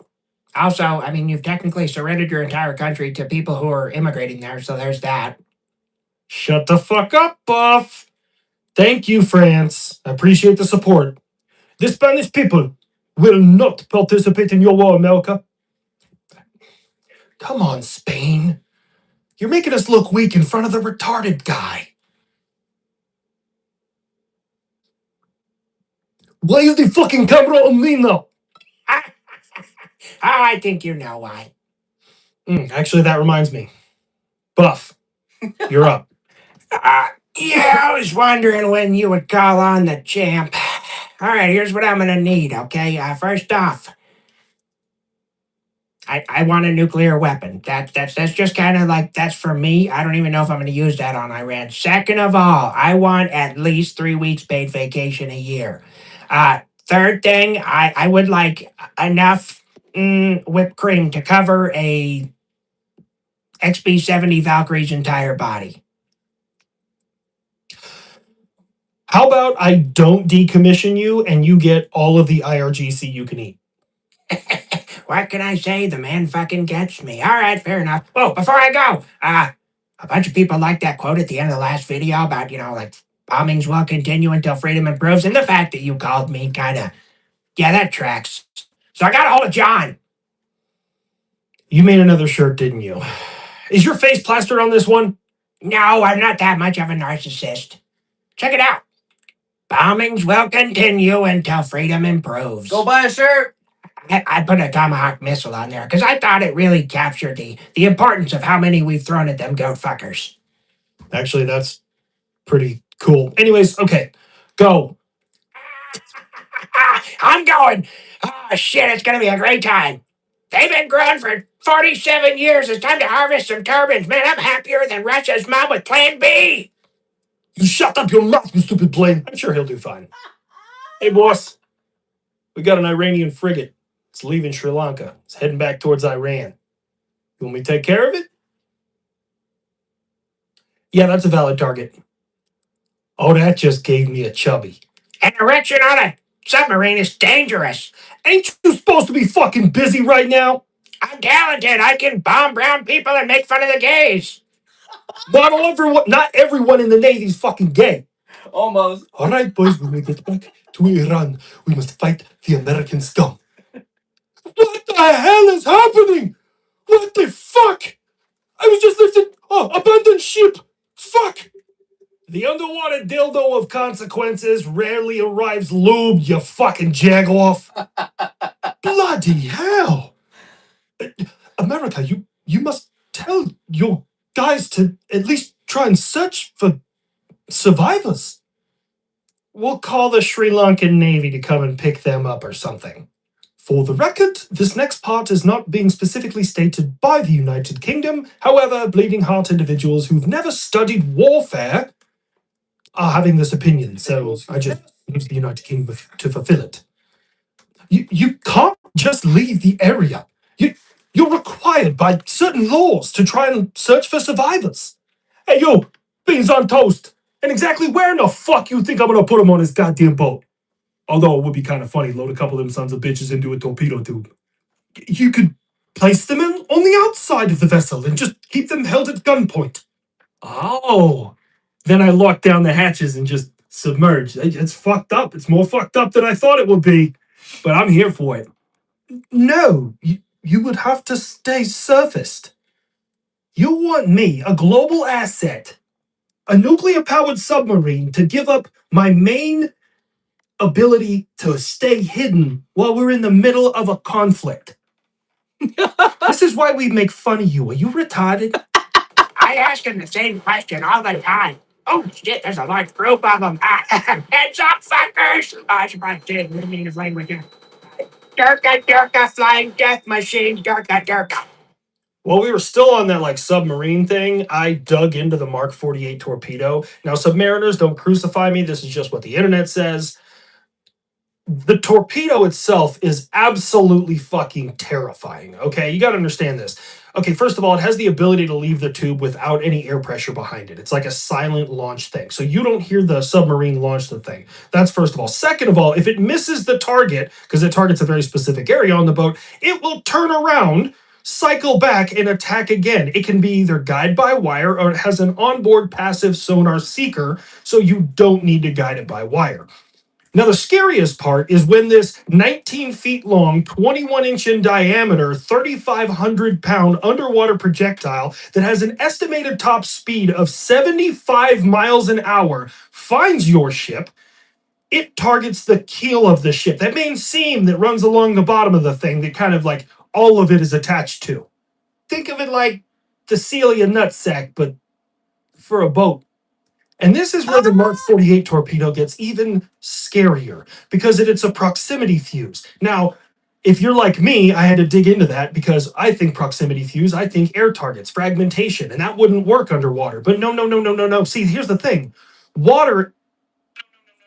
Oh, what happened? Water is a non-compressive liquid. So when you blast it at a The Department of Defense and the Trump administration has a legitimate. Shut up.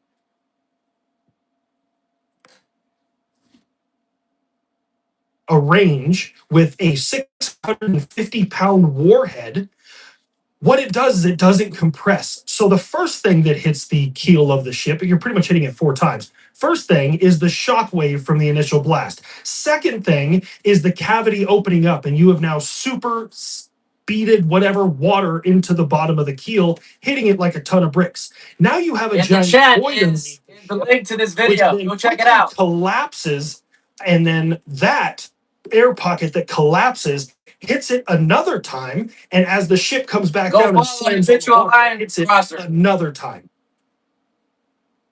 The more I learned about the Mark 48 torpedo, the more profound respect and fear I have of submariners.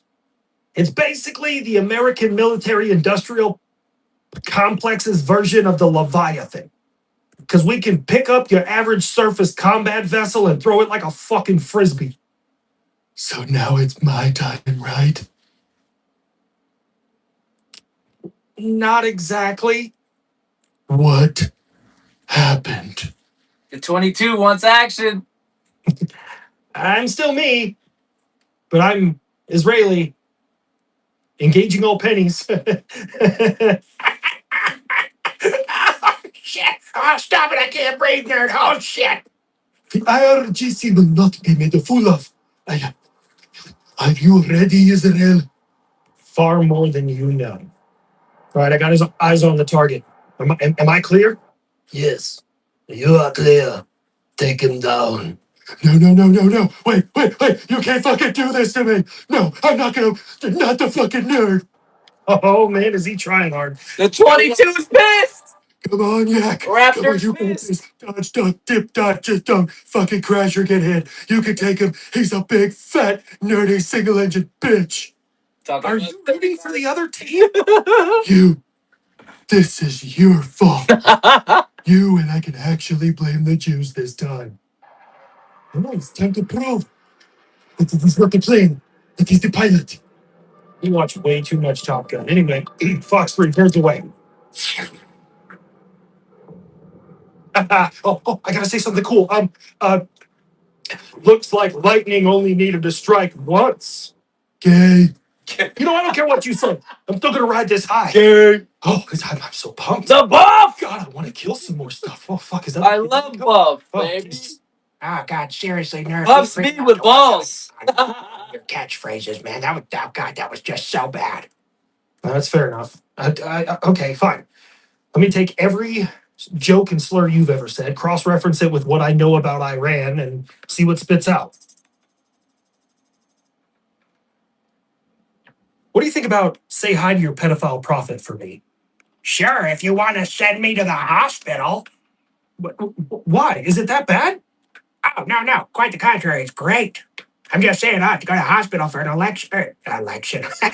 An erection lasting longer than 4 hours. Go like and subscribe to the Habitual Line Crosser. Go check out Dark Buff. We played that earlier. All right, ladies and gentlemen, we are out. See you in the Kill Tony live. Peace. Oh wait, gotta end it on this phone. Peace. Remember, go check them out. Still going?